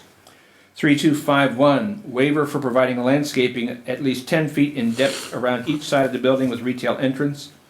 5-foot landscaping strip is proposed on the east side of the proposed building. There's little benefit to providing landscaping between the two warehouse buildings. These comments were lifted from Andy's review letter, by the way, if they seem familiar. 3340, a waiver for locating parking spaces in front of the principal building. 4 spaces are proposed. They are adjacent to the proposed showroom retail entrance, and one of them is an accessible space. 3344, waiver for delineating parking spaces with painted lines. Painting on gravel is not a viable option. Wheel stops will be used to delineate parking spaces. 3345, waivers for bicycle racks. Used as warehouse and retail for stone products with some cleanup of completed products limited to cleaners within household quantities, excuse me. And then our standard language from our zoning bylaw pursuant to Carver zoning bylaw, section 3170 and 3180. Site plan approval should be granted upon the determination of the board that the requirements of section 3100 site plan review and all applicable requirements have been satisfied. The planning board may impose reasonable conditions at the expense of the applicant, including performance guarantees to ensure that the performance standards are met. Site plan approval shall lapse after 1 year from the grant thereof if a substantial use thereof is not sooner commenced except for good cause. Such approval may, for good cause, be extended in writing by the planning board upon a written request by the applicant. No final occupancy permit shall be issued until the planning board notifies the building commissioner in writing that the project is completed in compliance with the site plan and its conditions. Where final landscaping cannot be completed because of weather conditions, the building commissioner inspector may issue a temporary occupancy permit, or the planning board may require a surety until the work is complete. Thank you, Tom. Anything else by the planning board members? All right, so I'll entertain a motion to approve the site plan review application for George Arajami, Pamela Stoneworks, to add a 3rd building with the conditions and approved waivers outlined in the decision dated March 22nd, 2022. I'll make that said motion. I'll second that. So I have a motion by Kevin, second by Ellen. Further discussion? Seeing none. And so all our regular planning board members can vote on this? Correct. Okay. Site plan. All right. So, all right, those in favor, please say aye. Aye. Aye. Opposed? Okay. So that was unanimous for site plan approval. So if I may, because I wasn't paying attention, who moved, who seconded? Kevin Kevin moved. moved, And Ellen second. Thank you.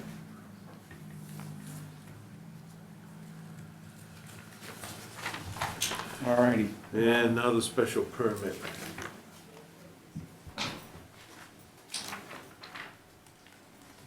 Which is pretty similar.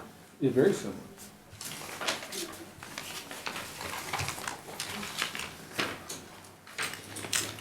I just have to find it. Well, Tom's looking for that. Some people just came into the room. If you could please sign our sign-in sheet that's on the table there.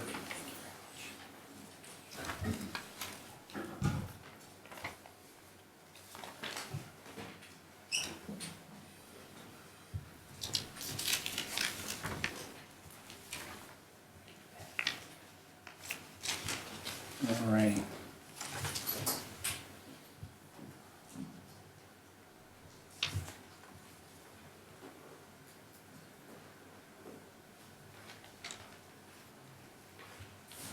Town of Stoneworks, special permit decision? This special permit, yes. Thank you.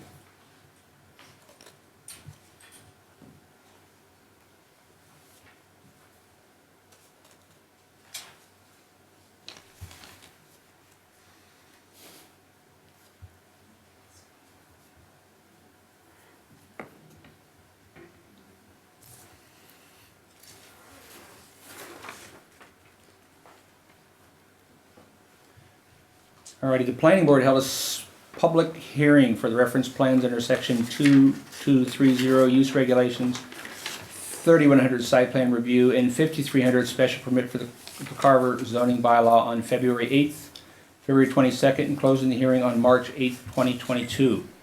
At its meeting of March 22nd, 2022, the planning board voted to approve the special permit and the accompanying site plan decision associated with George R. Arajami, Timeless Stoneworks, for a 7,300 square foot building with storefront, associated utilities, parking, landscaping in the Industrial A District.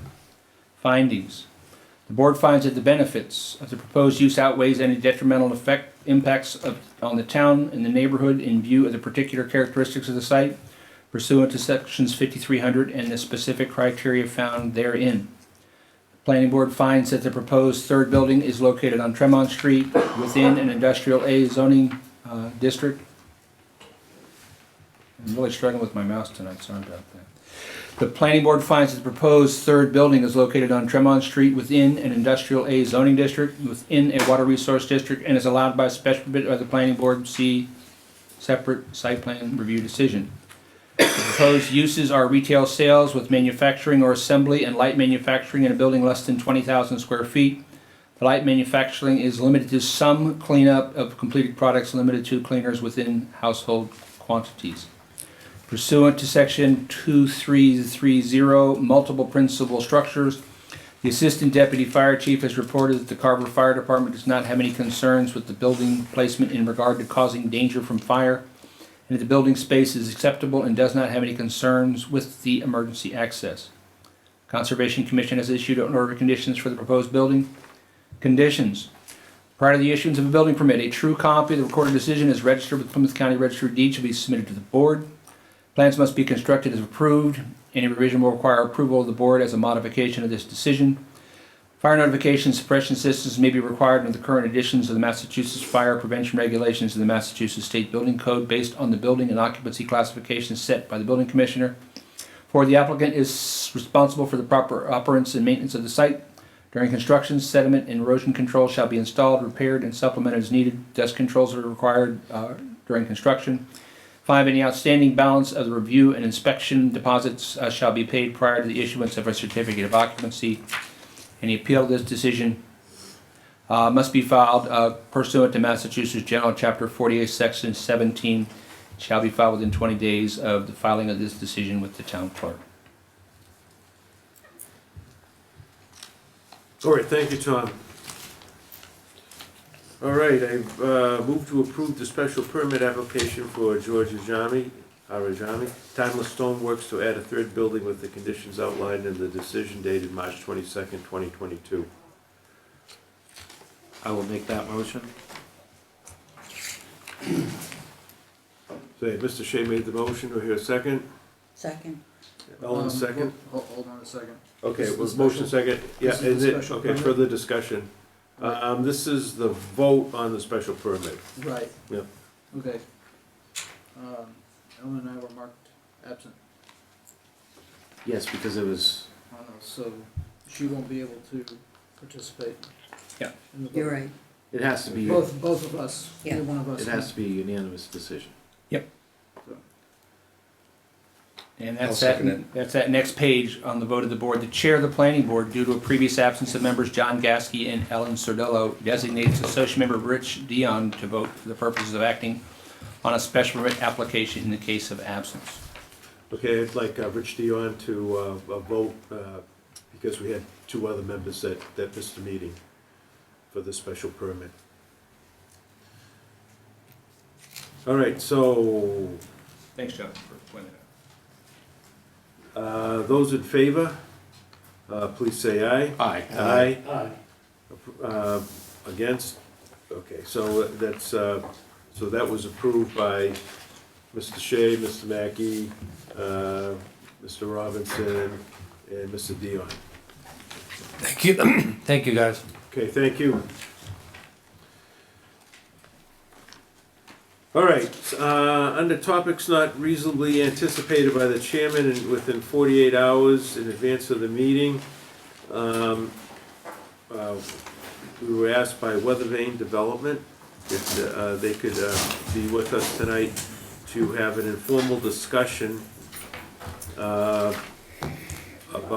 pre-filing meeting. So, And can I just talk about that for, yes, okay. we're gonna take a break? Yeah, I'd like to go. Thank you, please. Okay, we'll, if we could just wait a minute or two. Yep.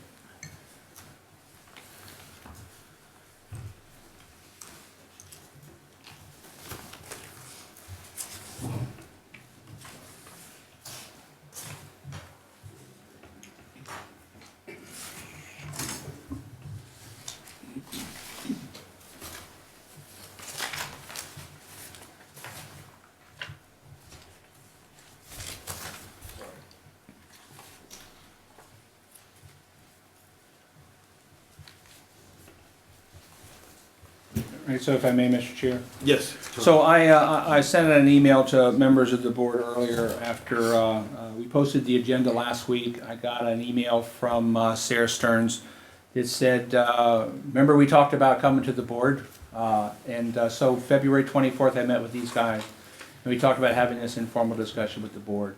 And I meant to put it on the agenda, and I didn't. So Sarah emailed me on Monday and said, remember that thing? I did not. So I reached out to the chair and asked how he felt about that. Now, the things that are automatically on the agenda are things that are statutory requirements. A&R, site plan spec, things that got a clock ticking. So those automatically go on the agenda, but anything else is sort of discretionary. I always take up with the chair. And I neglected to do it. So when they asked about that, because we met the 24th, they've been working to put their plans together, I asked Bruce how he felt about that, and he didn't have an issue with it. And so it's an informal discussion. There's no votes taken by the board. They're simply advising you what it is recommended in your rules and regulations of the planning board. So apologies, and I'll try not to do that again. But that's why that's on the agenda tonight, because I forgot. Thank you for the explanation, Tom. We won't think badly of you for that. You would, I'm pretty comfortable, you know. Keep an eye on me, all right? Please. All right, thanks, Tom. Okay, so let's see what you have to say. Hi, Bruce. Thank you very much, everyone. I'm Jeff Toccio. I was here a few months ago on the Phase 1 for the weather vane at South Meadow, and we're in tonight. It's a pre-filing update. We're at the end, and we appreciate your working us into your agenda. I've got with me Jake Bristol is here, Sarah Stearns behind me, Taylor Cassano from Crocker Design, and then Mark Romanowitz, who was here last time. When we were in and we did the modification to the Phase 1 to make the triplexes, we had said that Phases 2 and 3 were out there in the future, and we would be coming in on a modification for the special permit for those. What we've done is we've gone in, we've got a situation where looking at the Phases 2 and 3, which are as you go deeper into the property, we've got a situation where we were able to add a little bit of land, and we've got a modification to the triples, which is required under the bylaw. And then we also have a modification to a unit count, and then the affordability calculations as well. What I'd like to do, if we can, ask Mark if he can go through, he's brought in some boards, just to kind of give you an idea of what it is the land, remind you of what was out there before for the land area, and then what we've been able to propose. Okay. If you could do that, and you could speak as closely and to the microphone, because our notes are being taken tonight by the video. Mark, why don't you come over here a little better? How?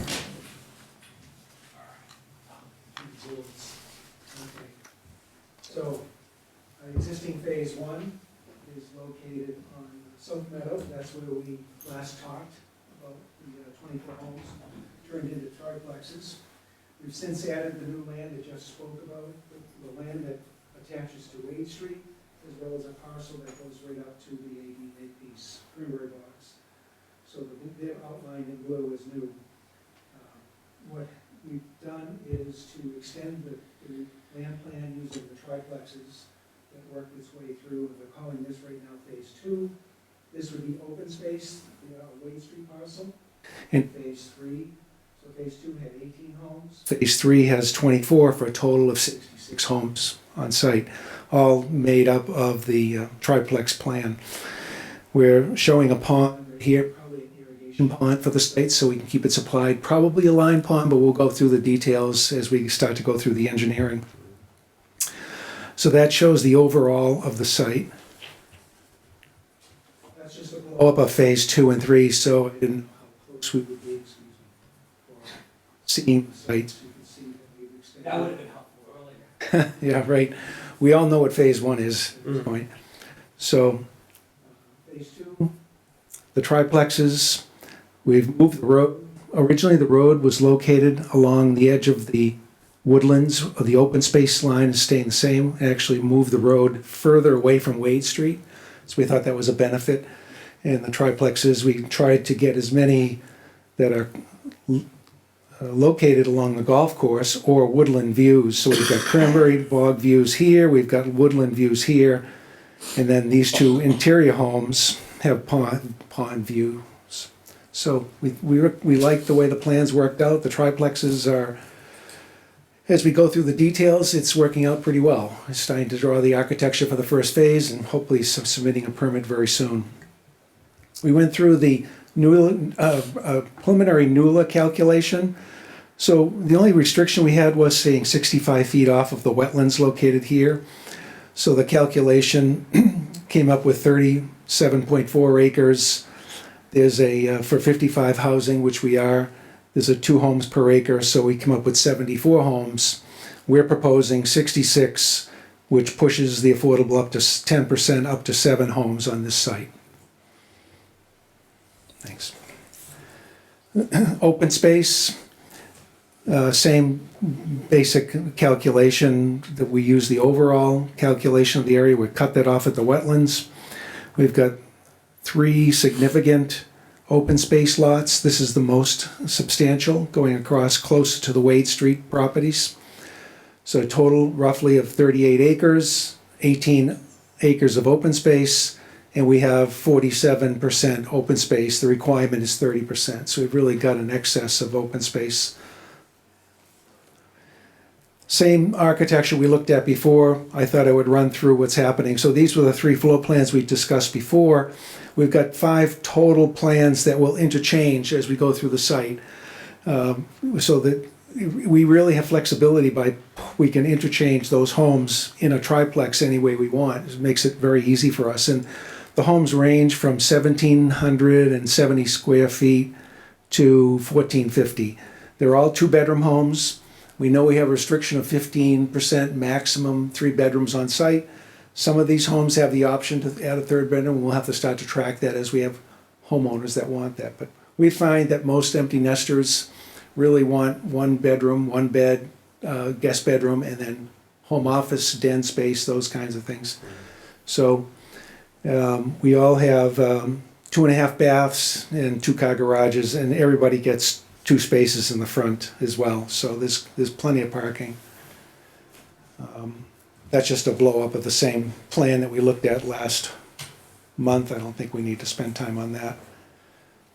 Something new, I don't know if you want to start this off, Jeff, talking about Silver Street. We thought we'd tell you where we're thinking at this point on Silver Street.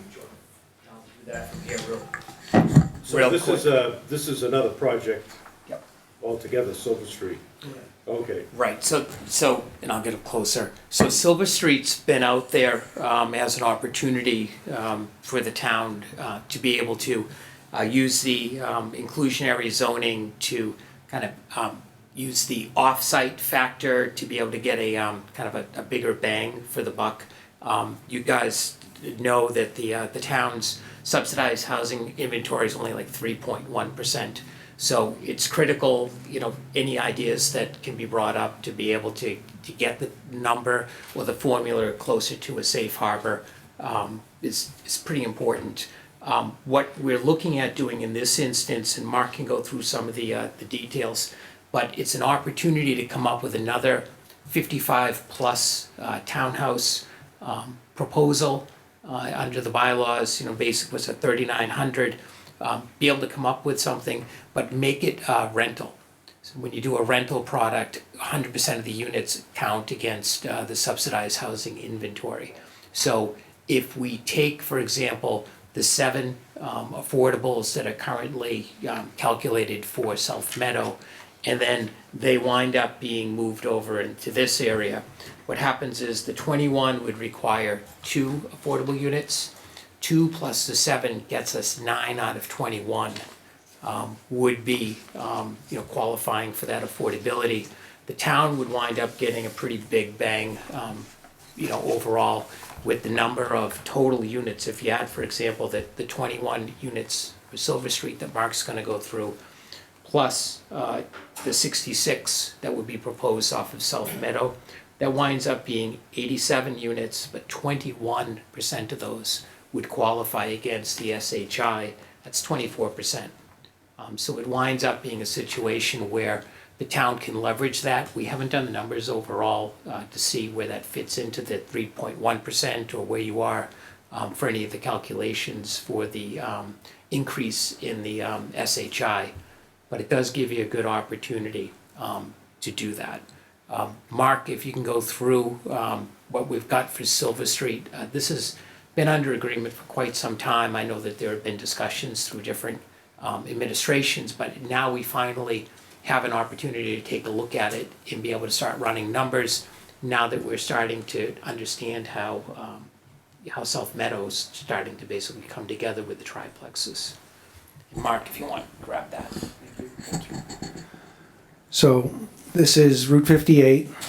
The existing house is located right in this location. That's Silver Street, the utility easement that goes through the site. And the farthest part of the site is mostly wetland pond area we're proposing over here, and stormwater and septic. We've already done some testing to make sure the septic works there. So these are a little bit smaller triplex homes. Each one has a single car garage with a parking space out front. Our current design, which I'll go through, is just over 1,000 square feet. It has this is 1-story living, master, a guest bedroom, a den space, kitchen, living room. So that's the current sort of description. Roadway would pass all the way through. These will have fire protection, similar to the ones they're building on South Meadow. So there's a floor plan of the three. They're identical at this point when we start our initial planning. Identical floor plans, they'd be flipped left and right. One thing that I'll just lay this right down here, Jeff, just so you can see. So we come up with 3 elevations. So these are interchangeable elevations. Probably keep the center as the core piece that wants to be, but the ends can flip. The designs are a little bit different, just to change that up a little bit.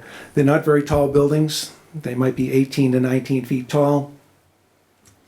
Similar detailing that we would use on South Meadow. That's our current thinking. Just thought we'd show everybody what we're doing. We have a little bit of work to do still to get through there, but we thought that we could fit everything on this side of the site pretty comfortably and meet the setbacks that we would be dealing with. So what do you do for water and for septic on this project? Just pull the site plan back up. So we found sufficient soils to support the primary and the reserve system in this location. It's this part of the site was mined out. The gravel had been mined out, but this wasn't touched, so we have natural occurring soils that'll support the septic system. Stormwater, we'd probably bring to this location, go through it. We'd bring all the stormwater across and to this location just to put in that location. Wells probably be similar, where we would have wells that would support. Right now, currently, we have 6 homes on the well system at South Meadow. We'd probably do something similar, so we'd have separate parcels that would support each of those clusters. We are going through, what we have found is age-restricted housing usually has a fairly low occupancy, something below 2 per home. And that's sort of statewide. We've done some investigation. We'll follow up with the Board of Health on that as well. But that's generally the way we'd address the site. So that's gonna be, over 55 as well. That's correct. Over 55, and it's gonna be rentals. Correct. So it'll be it'll be under one owner. Correct. And then people will just come in and rent the units, okay. That's And correct. there's some affordable in there as well. Yeah, there'd be, as Jeff was talking, 2 would be, as part of this particular site, 10% would be 2. And then we were proposing to take 7 from South Meadow and bring them here for a total of 9. Once you turn any of these communities into rental, you get to count all 21 as affordable as far as the town's housing And where Stop. would the entrance to would it be on Silver Street or We're 58? showing a main entrance on 58, and whether this is gated or not out on Silver, we'd have to have a discussion with the fire department. Right now, we're showing it going through. Because that is a very busy area, especially with the lights. Right. Yeah, we wouldn't want it to become a shortcut to bypass. Right. How many acres is the property? Sorry? 10-5. 10.5? Yes. Has any water testing been done as far as VOCs, No, we emerging haven't. contaminants or anything else like that? We haven't done any any borings or testing for the well Okay, water. I would recommend before you start construction that you Okay. guys test for that, because there's a lot of Okay. that going around. Okay. Will the original house be replaced? No, we're gonna take and keep that house there and attach it, so it's a triplex as well. We'd probably end up flipping the garage doors to the other side, so you could come in this way. We'll have to do some work on the home. It'd be a renovation of the home, I'm sure. So Now, is that's a this, home on 58? Yes. is this all one lot or is it multiple lots?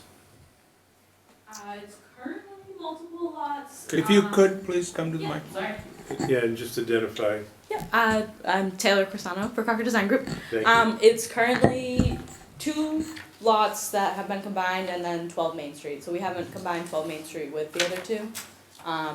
We have that plan together, we just haven't fully combined everything.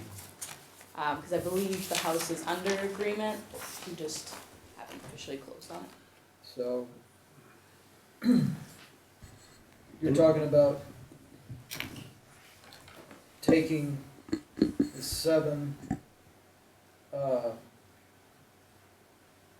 Yeah, so, low-cost houses from right, so the from golf South, course- from South Meadow and putting them up here, so that that whole area is low-income housing. right, so what happens is under like section 3000, it's that inclusionary zoning, which precedes all the townhouse, so it's got a wide net and it allows for the transfer of units from one spot to another, to another spot. Yeah, I don't really like Ty- that. Typically Yeah, it does, it's- but I thought in our decision that we were Yeah. required them to stay on Yeah. site. I thought that's what.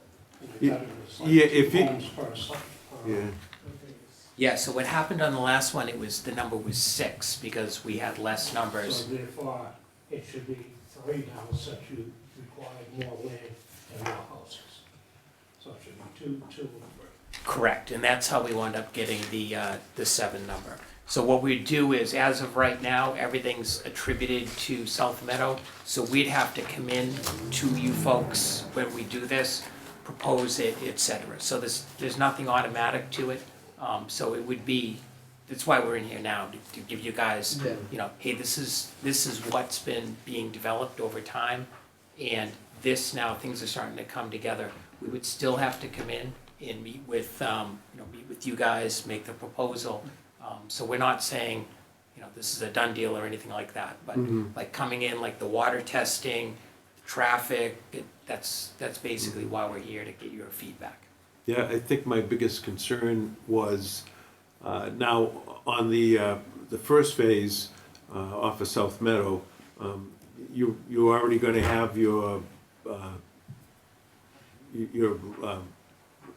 low-income dwellings in there, or, okay, so those, because we had that in our decision, that the affordables were gonna be in there, right? Correct, so what happened on that is there was 6 total, and what we said was, approve us, get us started, and we'll figure out where everything goes. Yes. And you said, no, we want 2 locked in per phase as you go forward. So the Okay, decision yeah. is 2, 2, 2. Okay, So we're gonna come in and say, may we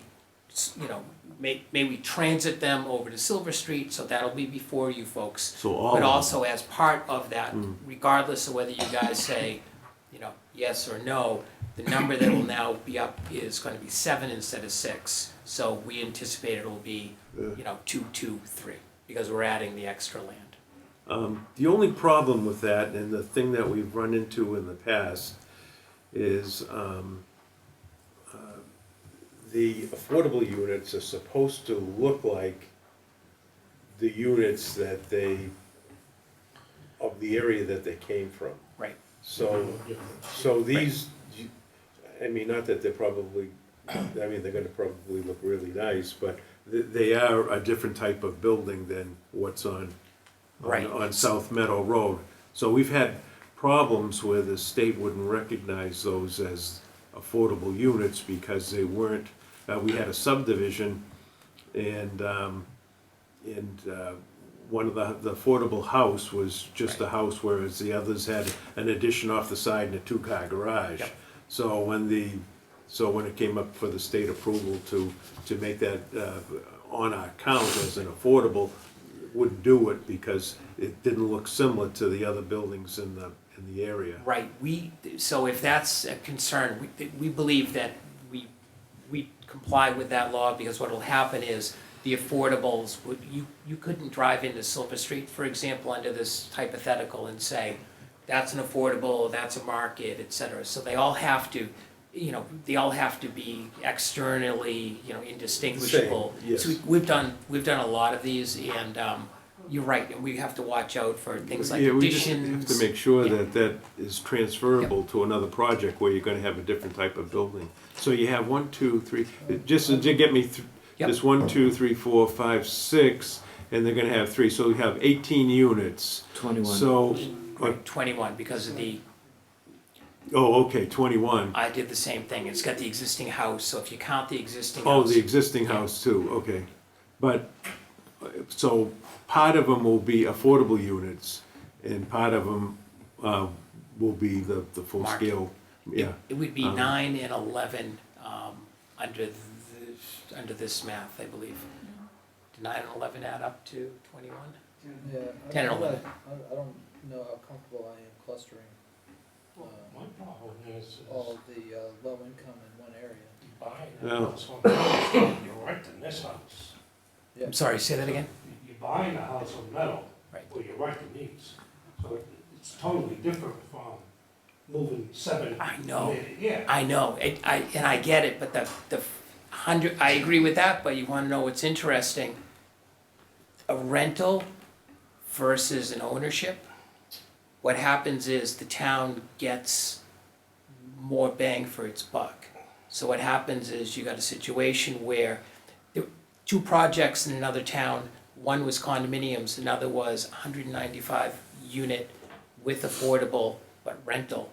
That town got 195 units, and that was the big discussion. It was, how does that one project hit so hard on the SHI? And the answer is rentals. So if you're in the municipal government game and you're saying, we're at 3.1 and we need to move, we need to move we need to move this number, the rentals wind up being the big way to go. So that's some of the feedback that we were So, getting over time, so I'm reacting to that. In my logic with that, then, you're saying that all of these units would be considered under the low income because they're all rentals. Correct. Then why it would be a bigger bang for our buck to have those as rentals and have the 2 and leave the other 7 at the other place, because we get not only do we get those, but we get the other additional 7 down there. That math works. But it also has to do with like developer costs, what type of product they're coming up with. So as of right now, that's the thinking for the proposal. That's been what we've been operating under. Your comments are well taken, but your math does work. So these buildings from Meadow Street Yep. wouldn't be the same design you put over here in Silver Street. Correct. The South Meadow Street winds up being they're kind of pulled apart a little bit, and you remember they had the connectors, because we had the foundations, it was already approved, so the way that we could aggregate them wound up being that we could use those approved single-family footprints and figure out how to work them. We've got a clean slate here except for the existing house, so that was the thinking, that we could come in we could do a clean slate as opposed to, you know, kind of more of a retrofit. The other thing is that the retrofit winds up being like a real, you know, kind of a rather premium construction, so it all fits in, etc. We'll use the same fit of finish on the outside here, as Mark mentioned, but they would be more the traditional, you know, quadrangular, you know, type of structures with the gable roofs. So again, this is the thinking. We're here for your feedback, and I do appreciate that. But don't assume that, you know, anything's presumptive on our side. But we have to come in, ask the questions, see what you guys know about it, get your input on it, and then go back to our people and, you know, kind of do the math and figure out, you know, how we deal with your comments. There's all kinds of situations going on here. I mean, I don't know, how do you, have you ever encountered anything quite like this, Tom, or? Well, and I'm not familiar with your bylaw enough to, I mean, other than the fact that when people have an inclusionary bylaw and they allow that development to be elsewhere, it's done in other places, and perhaps done here. I got the impression you might have done it here before or not. No, I don't think, no, we haven't done it, not that I know of. So no, I don't have any insight, because I just haven't got, it's a big book, I haven't gotten all the pages yet. But to the point where the rental market, to that point, a lot of towns do like increasing the rental for two reasons. There aren't enough rental units to start with. And the fact that when you have an affordable housing development, you get credit for 100% of the units under the subsidized housing inventory, and not just the actual rental units that are provided. So that's why a lot of towns like the fact that, oh, we're going to do rental for this particular development, because we're not allowed to regulate ownership, as we talked about before. But if the developer comes in and wants to create that sort of development under the inclusionary housing bylaw, so it's strictly up to the board how you guys feel about it. Obviously, you've been dealing with weather vane, Patriot, Pines, and things like that for a long time. So I got nothing other than listening in to what you guys have to say. Yeah, I had a kind of, thank you, Tom, for that opinion. I kind of had it in my head that the affordables were going to be of Patriot Pines were going to be at Patriot Pines. So it's just hard for me to, but then also thinking of past developments where we've had problems with the different types of buildings going from one building to another. I know a lot of my friends, you know, are looking for places to live that are over 55, and I don't know what these would go for. I never thought of a rental, because I'll be in the market maybe someday to look for a place like this myself. Is it affordable or low income? Well, you get so many. The thing is that we get 10%, or of when you do a subdivision, you have 60 units, you get 6 that are so-called affordable units, and they're supposed to look like if you have all these buildings that are all from the outside, you can't tell what an affordable building is and what the full-scale building is. The difference is on the inside of the building. But an affordable building is, in my opinion, isn't really for low-income people. It's still a lot of money in Carver. It's so, and I'm up here now, so there were different you know, permutations to this, but when I look real quick, so I haven't, you know, super studied, but it winds up being classic affordability language. You know, people making medium income, not more than 80% of the median income for households in the DHCD designated statistical area that includes the town. So what happens is they're affordable. I mean, and they're affordable, but it's interesting to qualify for it. The people that do qualify, you know, can make, you know, good salaries. So it's interesting. I have a project that, and I'll just use the market units are going for $750 in a town and the affordable units, and this is a for sale product, like under 300,000. So, and that's not the rental question you asked, but it gives you a little bit of an idea of kind of what the delta is between the two. So it winds up having people who make a good amount of money, you know, but not excessive. Typically, you know, the dream of all of this is it's the firefighters and teachers, you know, that's kind of the model that everyone wants, and the numbers do fit pretty well. We don't have many rentals in Carver. In, yeah, When you say affordable rentals, Yeah. what are you talking about doing with rental these things? I have not run the numbers, so I won't even guess a number. But what happens is, we've got a situation where you've got a whole, you know, the whole kind of generation of people born like, you know, what is it, 90, under 94, you know, down that kind of millennial type piece, are all hitting their early 30s. Numbers for home ownership are really way down. It also has to do with the prices being so high. But Tom hit the nail on the head. Rentals wind up being something that's available because people can't come up with down payments. So that's kind of a soft spot of the affordability that's starting to emerge now. And it winds up being everyone's, you know, kids who are now trying to move out of the house and trying to afford things. They can't buy, and it's looking for rentals, and it's looking for rentals that are where their families are and where their jobs are. So this is why we're Carver's at 3.1%, just across the board. It winds up snowballing a little bit into some, you know, problems, because eventually what'll happen is, we've seen it in other towns, projects come in and they just hit the 40B, and they're not necessarily anything that the town really loves, but numbers work, and they don't listen, and they just do what they want to do. So that's kind of the experience. That's the incentive for getting the number up, trying to get to a safe haven, and then the inclusionary zoning is typically added out there so that owners are incentivized to come in and do different types of projects. And in this instance, when we did the math on the South Meadow, and then Silver Street's been under agreement for a long time, but from what I understand, that couldn't kind of get anywhere until we kind of knew how South Meadow was all gonna shake out. So this is why they asked, you know, can you go in, open up a line of communication with the board, tell them what we're thinking, get the feedback, and then as Mark said, you know, we're a long way to coming up with something. But we wanted to come in, we like to come in early.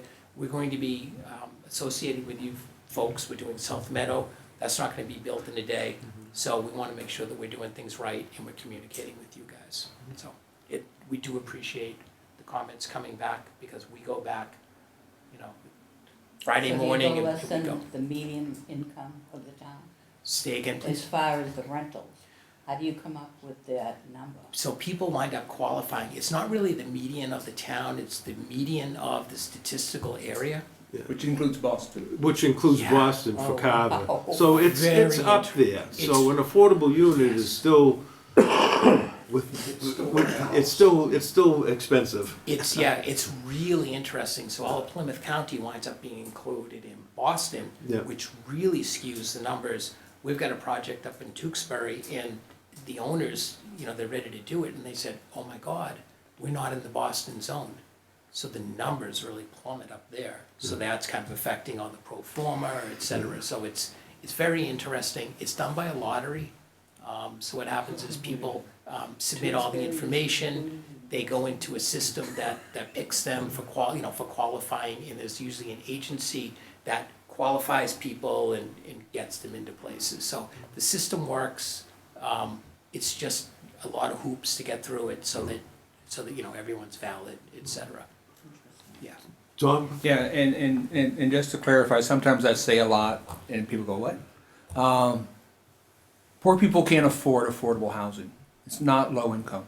That's right. 80% of the Boston median metropolitan area is a lot of money. 60%, typically what a family of four that makes $64,000 can afford. And 30% of their income is tied to that. So the rate for what that rental is based on what are people making in Boston, multiply it by 80%, and then figure out what 30% of that disposable income is so they can spend on an apartment. It's more than you'd think. When I moved here in 1998 and I read about the affordable housing bylaw, I'm like, I can't afford an affordable house. So it is what it is. It was a law that was created in 1969 for a crisis in affordable housing. It's gone unabated. But there's no doubt that affordable housing under 40B, under the statute, is not low-income housing. There's a range of things you can do with it. Typically, people look at 80% of median income when they're doing these type of developments in suburban areas. So affordable is not low income. And this is also 55 plus, so usually what winds up happening is people are, you know, they're in a downside mode, and then, so that's another layer that goes in here. So you've got established people who are, I mean, 55 is young, believe me, very young.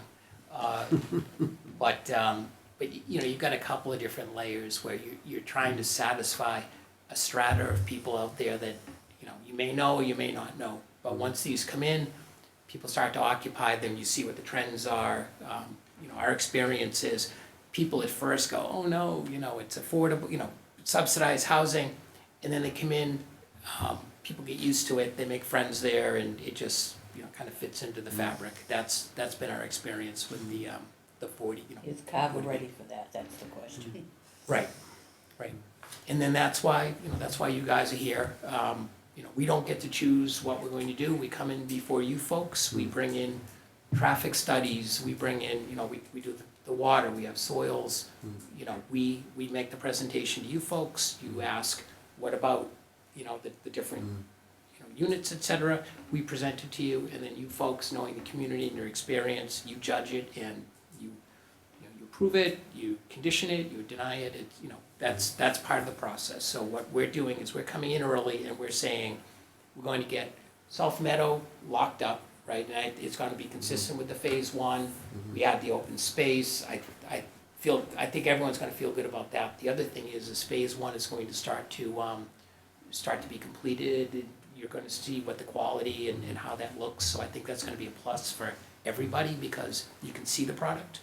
And then we'll open up a line of discussion on Silver Street, and we'll find out if there's traction there or not. But you know, we appreciate your keeping an open mind, asking the questions, and we'll do our best to get you the information, give you the answers, and then you know, hopefully, if it's not enough, ask more. You know, give us comments, etc., and we'll engage in the process for you guys. But right now, we got phase one of South Meadow. That here comes the spring. That's going to start to you know, start to shake down during the summer, so hopefully we'll get some stuff done there and you can see what that's going to look like. You know, my gut feeling about this whole thing is I still like to see the affordables on South Meadow be on South Meadow. You know, maybe if I could be convinced some other way, but right now that's the way I feel. I think this is a good project. I live down the street from this. That area that you propose, that development, is kind of a mess right now. It's been excavated and there's a reservoir there and it's a mess. So I think that type of development would fit fine there. You know, my gut feeling is a lot of my friends that are my age are looking for places to buy. I understand, you know, you're talking about rentals. I've never thought about rentals before, but you know, as far as myself, I think I'd be looking for something to buy maybe and then sell later on if the need be. But just that project, just standing alone by itself, I think would be a good project, and it would, you know, kind of clean up that land there. So and then you leave a lot of open land there too, so that's nice. And it's just, you know, down the street from John's Pond, so you know, it would be nice. But I still feel that the stuff on South Meadow should stay on South Meadow. That's the way I feel. My personal opinion, anyway. Appreciate that, Bruce. All right. Anybody else have anything to say before we wrap it up? Nothing? All right. Thank you very much. Well, thank you very much for coming appreciate before your us time. Thank you very much. and doing this and explaining it. And it's nice that, great that you did this, and so down the road, the planning board will know what's coming Exactly. before them. And thank you very much for all the times we've been before you, for sitting, listening to us, and giving us your input. We appreciate it. Okay, you're welcome. Thank you, everyone. Appreciate it. Thanks. All right.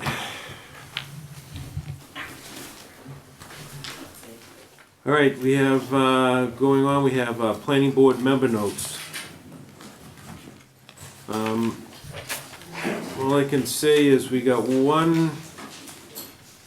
we have one more meeting, which is next week, if one and possibly two would be Wednesday and Thursday, and that's gonna be at the school's cafeteria at the middle school for the articles that we're gonna present, the hearing, public hearing for the articles that are going for public to the meeting, town meeting. Great, That's and next I'd week. like to talk about that for just a second. Yeah, sure, okay, is there anything else that any other members of the board have to say this evening? Then I'll I just hand it over wanted to to Tom. share that I would not be available on Wednesday night, but I will be Thursday. Okay, if we continue to Thursday, Right. okay. Is it 7 o'clock? Yeah, 7 well, o'clock. Tom will explain. Oh, okay. Yeah. 7 o'clock, Carver Middle High School cafeteria. So we've got the hearing scheduled for the 30th and the 31st.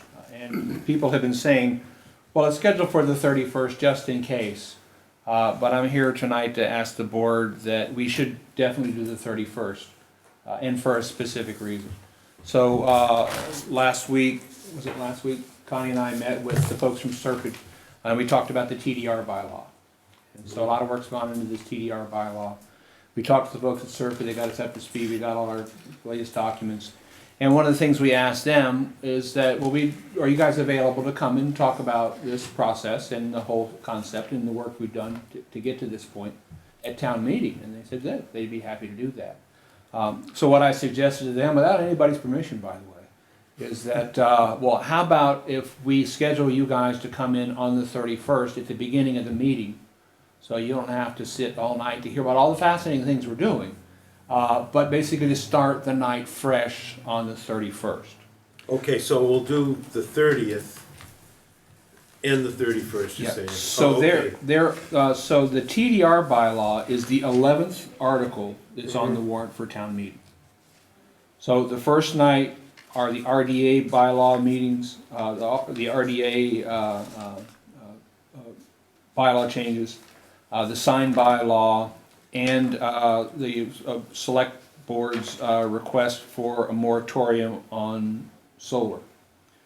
So in the order that they're in right now, because they typically go with what the planning board put together, what the other elected officials put together, and then the other articles. So 11 is the TDR article, followed by petition articles for change the medical marijuana map, moratorium on battery storage, another moratorium on solar, and then another moratorium on solar, because there's 3 articles for moratoriums on solar. So what I'm proposing is that we go on the 30th, do the first 10 articles, call it a night, come back on the 31st, and we start off with the TDR at that point. If the board's comfortable with that, I'll let all the petitioners know, because I've sent them a notice already that says the hearings are these 2 nights. Mhm. And I'll follow up with them and let them know that the presumptive schedule is that those petition articles will be on the 31st. Because I always encourage people to come listen to what we're doing. But if you don't want to, if you want to come in that second night when your stuff is going to be on, you can do whatever you like. Mhm. That was my idea, to have sort of a fresh perspective on TDR, so everybody can kind of take it in, and have our partners from Serpent there to Okay. help with that. Okay. That's my thought. I think that's excellent thought, because I think, with the redevelopments, the first night presenting their articles, that's gonna take a while to do. And I have no idea how many people will be there. So, I think the second night, starting with the TDR, that's gonna be a long, it may turn out to be a long thing. I always like to be hopeful that it'll be short, but I don't know. Well, just given the time and the effort the town's put into it, I would, Right, would right. hate to have people at 11 o'clock at night go, let's just go. That's right. Let's give it its due. Especially when town meeting is only a week away. So that was my thought on that. Yeah, I agree. I don't know how the other members, so how does everybody feel about that? Do the 2 nights, one for the redevelopment and then the second night for the TDR? I'm in big favor of it. Yeah. Because you don't want to run till 11, 11:30 Right. at night. No, people start falling asleep or going home. We're So, yelling at everybody, it's time to go home. No, that's good. Okay. Yeah, I think that's the way we should proceed. All right. Super. Thank you. Thank you. We'll let folks know. And then there were, let me see, oh, you were gonna speak about other things, Tom? Yeah, if I may, and I realize it's 9-ish, mid-9-ish right now. So there were a couple of things that I've got sort of queued up. One is sort of planning board training opportunities that we talked about before. So I've been looking at this. I sent an email probably late this afternoon, and I'm just going to read what I had to write here. Dear board, I continue to find lots of stuff in the planner's computer, including most recently a procedures manual, and I emailed a copy of that to folks. And with Bruce's decision to fully enjoy his life with at least 2 additional Tuesday nights available, I've been trying to set the table for a transition to a new chair who doesn't necessarily have the institutional knowledge that comes with Bruce's years of service. You know, boards typically reorganize following the annual election at the first meeting with full board in attendance to select a chair, a vice chair, and a clerk. You may not notice it when I send out emails, I have them in order: chair, vice chair, clerk, and everybody else alphabetical, because I don't have any favorites. Not even you. Not even you. So the town election is Saturday, April 23rd. And with town meetings on the board's regularly scheduled April 12th meeting, the meetings of the 30th and the 31st are the last 2 scheduled planning board meetings that are our sort of regular business. I have set up a time for the board on April 12th at the Carver Middle High School prior to town meeting, because sometimes there's issues you want to take a vote on. So there may be things you haven't made a recommendation on from the hearings. So we've got a meeting set up for April 12th, but our regular meeting is going to be at town meeting. So we've got a room reserved for 6 o'clock on the 12th to take up some of that business. So with the fact that, we're going to have a new chair and we're going to be working on lots of things that, that people are going to be taking on new roles, it's been my experience that a new chair usually spends the first year just sort of getting into their groove. And while the reorganization is an annual event, a chair might decide to opt for a year 2, or could leave the board and just serve 1 term. But typically the chairman gets on thing and goes like, okay, I kind of got an idea what I'm doing here halfway through the year, so maybe year 2 I'll chair up again. So that reorganization is an annual event, so we don't know who will be leading the show at that point. But I want to rely on Bruce's experience while he's here in talking about some of the CPC training options that we've talked about before. So I sent you back in February a list, and I sent them again today, and we don't have to decide tonight, but I want to kind of look at what we think would be some of those training opportunities that would be helpful for the board. CPC separates their stuff into 2 sort of tiers. The one being roles and responsibilities of planning boards and boards of appeals. Introduction to subdivision control law and A&R. 3 is the introduction to the Zoning Act, and 4 is on writing reasonable and defensible decisions. And they've got some other issues in level 2. So I took the list of CPC training topics we had, and I prioritized them by what I thought were good ideas for the board to deal with. And what the gig is that for $200 we can hire, and I know I talked about this before, for $200 we can hire CPTC to do a training for us. Now we got the money in the budget to do a couple of these. Now you don't want to try to, on a crash course and try and learn everything at the same time. So we'll spread them out over a couple of months after the election, after we know who's going to be on the board. My idea would be to schedule the first training for those folks to come to us we can invite some of our neighbors. For $200, you get to invite your neighbors, you get to have like 20 people come to the meetings, and it's a great take.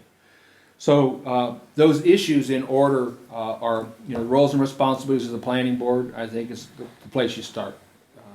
Just so we all know, and for even when I've done this for a long time, I learn stuff every time I go to one of these things. Second, introduction to the Zoning Act. The course addresses the purposes of the Zoning Act and the process for the planning board in adopting and amending bylaws, the difference between variance and special permits.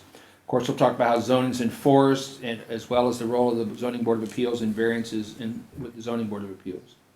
Then there's, of course, introduction to subdivision control law and A&R. And that session deals with subdivision control and the planning board's authority under the Act. It covers important procedural requirements and the board's responsibility in reviewing subdivisions and A&R plans, adoptions of subdivision regulations, review of the A&R process, access issues, preliminary and definitive plans, planning board waivers, modifications, amending and rescinding plans, enforcement and vested rights. We saw a little bit, a couple of us went to a vested rights session they did the other night. And I always trying to pull back the curtain a little bit on the things that we're doing to kind of bring out some of those points in some of the things we talk about tonight. And every time I get a chance, I try to sort of, dig a little deeper into what that process is and how we get to that. So another session, writing reasonable and defensible decisions. There's a session on site plan review and a session on special permits and variances. And from my perspective, those are sort of the first 7 that we could prioritize in any order to sort of help us pick up our game because we don't know who the chairman is, we don't know who the planner is going to be. So you guys could be the geniuses on this thing for a long time. I hope not. I hope you get a smart person who comes in here and helps you out a lot and is charming, witty, and engaging. There are planners who are like that, I've heard. So just looking at building that knowledge base for you guys as you make that transition, because like I said, having somebody who's been doing the job for a long time, it makes it easier. It's not easy, the stuff that we do, but I'm not planning a parade for Bruce or anything, but having somebody leave that spot really is a void. So the better we can pick up our game to fill that void, the better off we are. So we can decide, maybe if you can shoot me a note and say, hey, I like these courses, these would be great, we'll put something together. And sometime in late April, we'll look at scheduling, our first session for one of these things and put it together. That's my thought. So let me know. Just shoot me back an email and say, I think these are good courses, I kind of like these, and we'll sort it out and we'll talk about it at our meeting on the 12th, if you'd like, on that sort of schedule. So I did, like I said, there's a lot of cool stuff, and cool if you're a planner, I guess, in some of the files, including this operation procedural manual, which I found. Marlene had sort of talked about in 2015, so that's one of those things you may want to look at as well, in April and May, about what are the current procedures for the planning board, how do we do those things, there are the things we want to tweak. Like right now it says, you'll have all your stuff in for the planning board by Thursday night, by Thursday, but the town closes early on, or actually it says Friday, you have to have your stuff in by Friday, but the town hall closes at noon on Friday. So we might look at, do we want to make that Thursday? So people have time to get things in, they're not showing up on Friday afternoon, and the staff has time to kind of put those things together. So those are some of the things in the procedure manual that we can look at. And there's a process for amending your rules and regulations. It's in the procedure manual as well. We just don't kind of on the fly go, yeah, let's do that. There's a process. We talk about what it is, we advertise, these are the things we're going to look at and change and create those rules through that process. And then lastly, there's the MBTA bylaw. So I made a presentation to the Board of Selectmen of this on March 15th. And essentially the gist of the MBTA bylaw is that a town has to zone a 50-acre area for 15 dwelling units per acre. So a town has to permit the construction of the zoning of 750 units of housing by right, or They don't get Mass Works grants, they don't get housing initiative grants, and they don't get public works grants. So I asked in town hall, are we using these things at this point? Just to get an idea of where the town is at with that. So it's a change in the law that the Commonwealth made last year in order to essentially create more affordable units. Or more housing units in general. They weren't necessarily affordable units, more housing units for the 175 towns that are in the MBTA communities as defined by the law. Now, Carver is an MBTA adjacent community. There's MBTA facilities in Middleborough, there's some in Kingston, but there's not in Carver. But the law says if you're next to one of these towns that got it, you get to be an MBTA town. And you've got to adopt this thing, or you don't get access to these funds. For this year, it's easy enough to comply with the law. We had a meeting with the selectmen on the 15th. There's a form that I fill out, and I send it in and says we had a meeting, we looked at this, we looked at that, we looked at this. We send it in by the end of May, and we're still eligible for grants for next year. But the comment period for the MBTA bylaw, it comes up at the end of the month.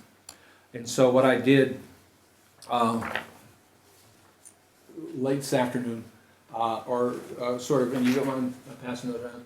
These are some of the bullet points that I'm considering putting in, comments that the town of Carver is going to send to the Commonwealth about the MBTA law. And I have to thank my colleague, Barbara St. Andre in Medway. She's a planner, she's an attorney. She led a webinar that we had about the MBTA bylaws. So I asked her if she could share some of her comments with me and other towns as well. And so these are some of the bullet points that are in, that I want to share with the board to see if there's anything else that you guys want to sort of talk about, to incorporate in this letter that we're putting together on behalf of the town of Carver and the Board of Selectmen to send in the comment period. So those main areas of concern are the definition of reasonable size of 50 acres and 25 contiguous acres is inflexible. And it's not appropriate to an adjacent MBTA community. You know, if you're next to a train station, great, this would be a super thing, because the idea is you want high density units so you can go from where you live and not take your car and go to a train station. But to say to somebody who's got to drive, I don't know, 15 minutes, I don't know how far the Middleborough station is, I haven't been there before. So 10, 15 minutes On or a so. good day, no Yeah. traffic. Yeah. Somewhere between 15. Could be a half an hour. if you- 45 minutes. Yeah, leaving in the morning or the afternoons, but. So the statute says reasonable size, and the reasonable size that's determined is, you have 50 acres of land. Is that appropriate for a lot of communities that are adjacent MBTA communities? So there's a requirement for determining how you calculate that area.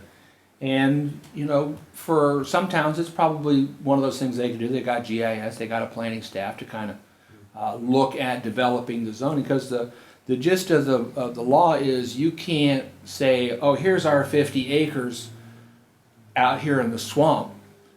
They want to know that it's buildable land. So, a smaller town has to have the capacity to sort of figure out where that area is at and how those things work out. And can you comply with that? So the machinations, figuring out how to determine that is difficult for small towns with limited staff and GIS capabilities is one of those comments. Impacts on sewer, public water infrastructure, and things like that, are tough to deal with. And one of the things I talked about at the selectmen's meeting is that if you decide, yeah, we really want this thing, we want these grants, we believe housing is important, and we want to go out and create a 50-acre district where someone can build 750 units of housing, where there's no public water, where there's no public sewer. Well, that developer is going to have to build those things in the development. And presuming that most towns are going to look at this thing, they're going to create an affordable component as well. So let's say, and I'm just making up numbers here, that it's going to cost the developer $10 million to do that stuff. Make a water treatment plant, a wastewater treatment plant, build all these apartments and things like that, and when they look at the numbers, you know, they've got to charge $3,000 a unit for an apartment. Well, if the market in the neighborhood is $2,000 or $2,500, nobody's going to rent those apartments. So a developer's going to look at that and goes, yeah, I realize that they zone this thing, but I can't build what I got to build in this area and get my money back out of it. So it's conceivable people might create the zoning that could never be used because the market's not there. But if you decide to create the zoning, you know, you better be ready to know that if somebody builds it, that it's going to work for you. So there are abilities to look at taking technical assistance and things like that from the state to help you look at a bylaw. But for the time being, the requirement is fill out the form, send in the form, you're good for 2022. For an MBTA adjacent community, you've got to have a bylaw in place. I think it's by the end of 2024. I can look at my notes to get to that point. But at this point, you know, that's where we're at with creating the bylaw and creating comments for this. So another one of those concerns, requirements regulating the location of multifamily zoning districts for adjacent communities isn't regulated by the statute. In the statute it says, yeah, you should be within a half a mile of a T station, you should be within a mile of this thing, but where you don't have a T station around you, you know, how do these regulations comport with us? They really don't. Whenever someone makes a law, there's usually regulation that comes with it, and they're trying to match up the regulations with the law, and the comment period is on those regulations that we're looking at. So sort of the disconnect between citing guidelines for an MBTA community and an MBTA adjacent community. One of the other things in here is that there's no provision to have somebody review your bylaw before you create it. So if I was going to write a bylaw and I was going to spend your time and a lot of money and a lot of sweat and tears to put together a bylaw, I'd really like somebody at the state to go, hey, that bylaw you're working on, that's going to be okay. But there doesn't appear to be anything right now that provides them an ability to review that bylaw beforehand to make sure that what you're creating is going to pass muster with the HCD and the state to make you eligible for those grant funds. So I think it's very important if you're going to go down that road that there's some sort of review prior to. Now, one of the changes in the law is that for housing-related zoning, it's no longer a 2/3 vote. Everything we got on the warrant for town meeting this year is a 2/3 vote. For housing-related zoning, the new threshold is 50% plus 1. So it's a lower threshold, but at the same time, you want to make sure that what you're passing is going to pass muster with DHCD.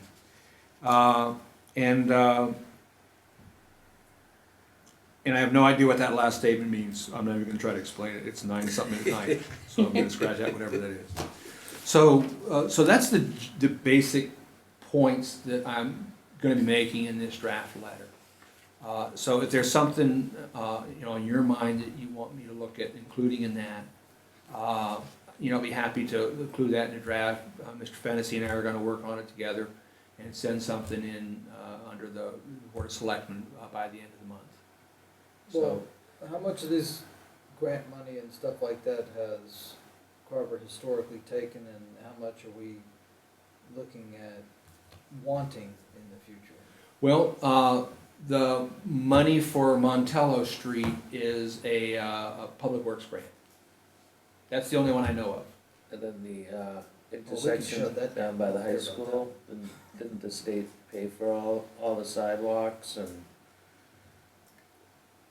What Up side? to- Oh, Route 58? Right here, yeah, all Yeah. the way down. I know I'd have to look into that, but I know it was several $1 million.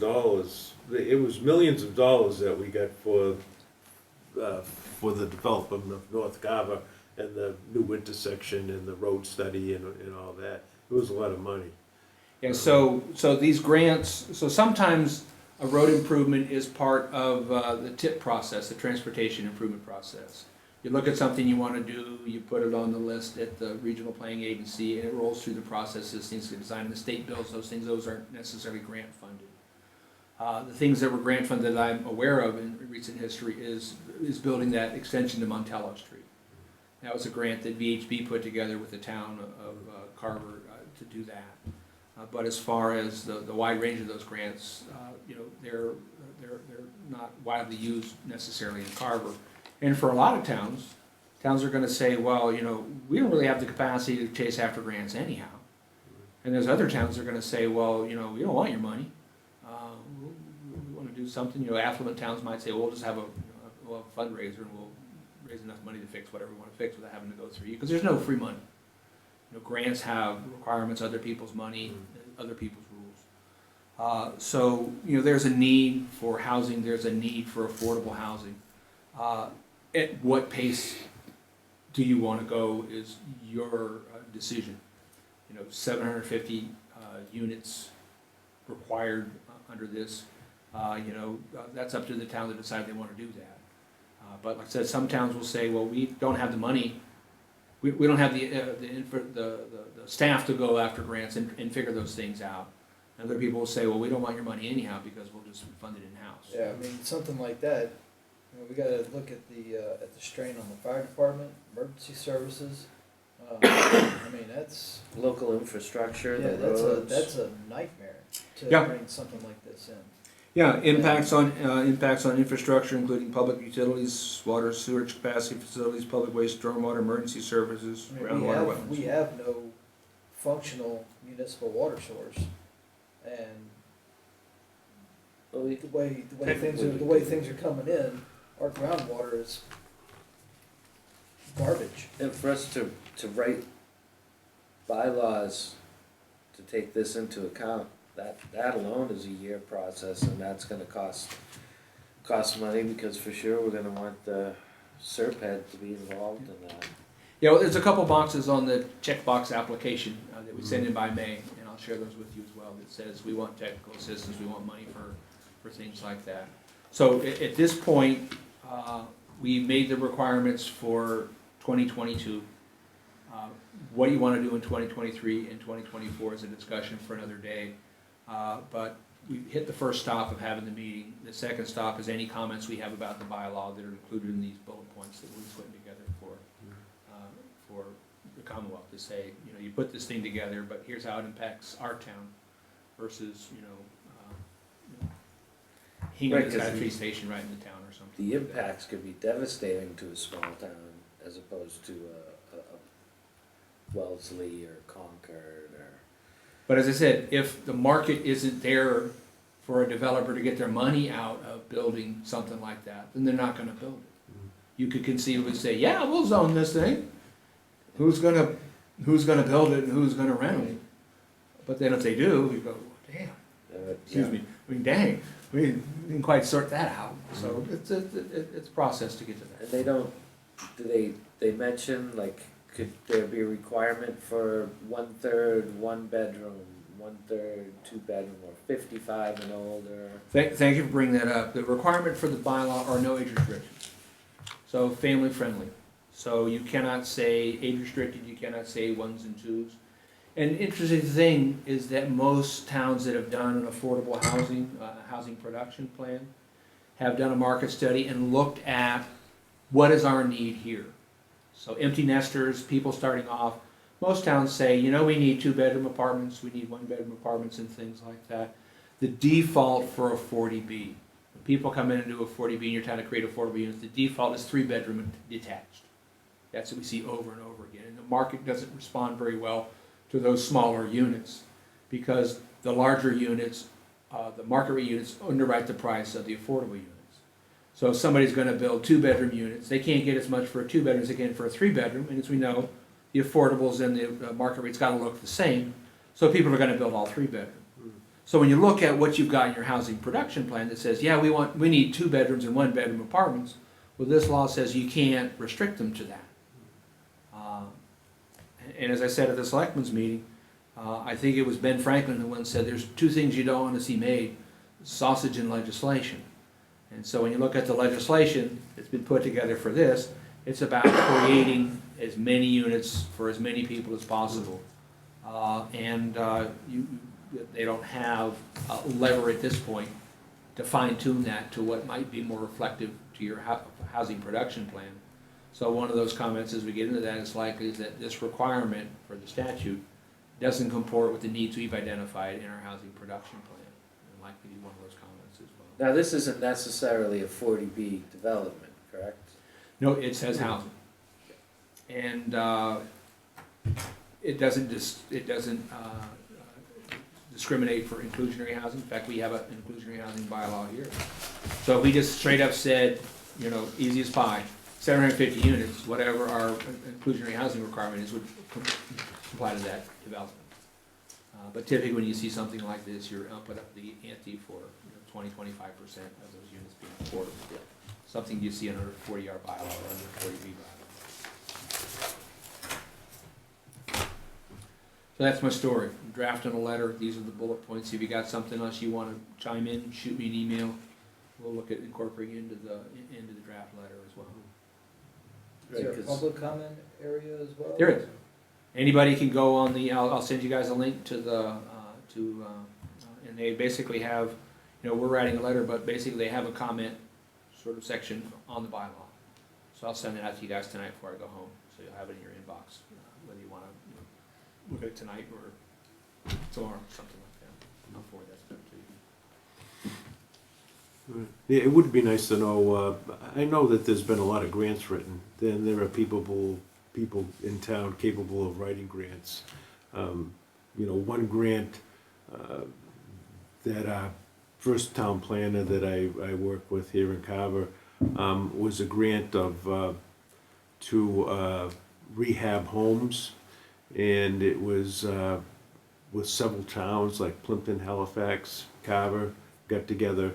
They had one grant, and Carver was able to rehab I don't know. Is that a community development grant? Yeah, right, yeah. So they rehabbed a lot of homes in Carver and in other towns too. So that was a big thing. Yeah. So, CDBG grants are not included in this particular legislation. It just MassWorks, the infrastructure grants, and Housing Choice Initiative grants, which you don't qualify for anyhow because it's tied to housing production. Okay. But that was the first question I asked when this bylaw came in. I sent out emails to all the department heads and said, are we using these things? To what extent are we using these things? And all I found from the folks who came back to me was the Public Works grant for Montella. So it's not all grants, just those three. Oh, I see, okay. In the bylaw, in the new state law. Okay, thank you, Tom. All right, we do have the minutes of 2/22/22 and the minutes of 3/8/2022. So we could start with the first of February 22nd. We already approved, I'm looking for one, I think we tabled that at our last meeting. We Or approved- maybe we didn't have it in our packets or something to review. I think that was the case. Because we approved January's, so we got.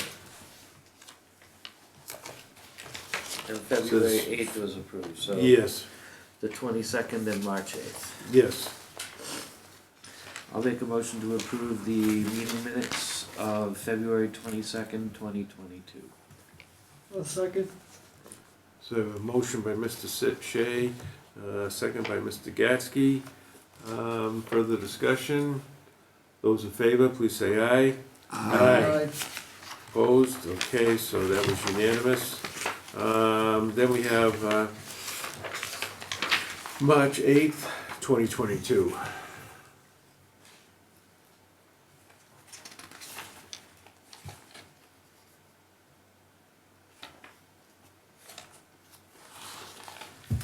Cornelia Shea will make a motion to approve the meeting minutes of March 8th, 2022.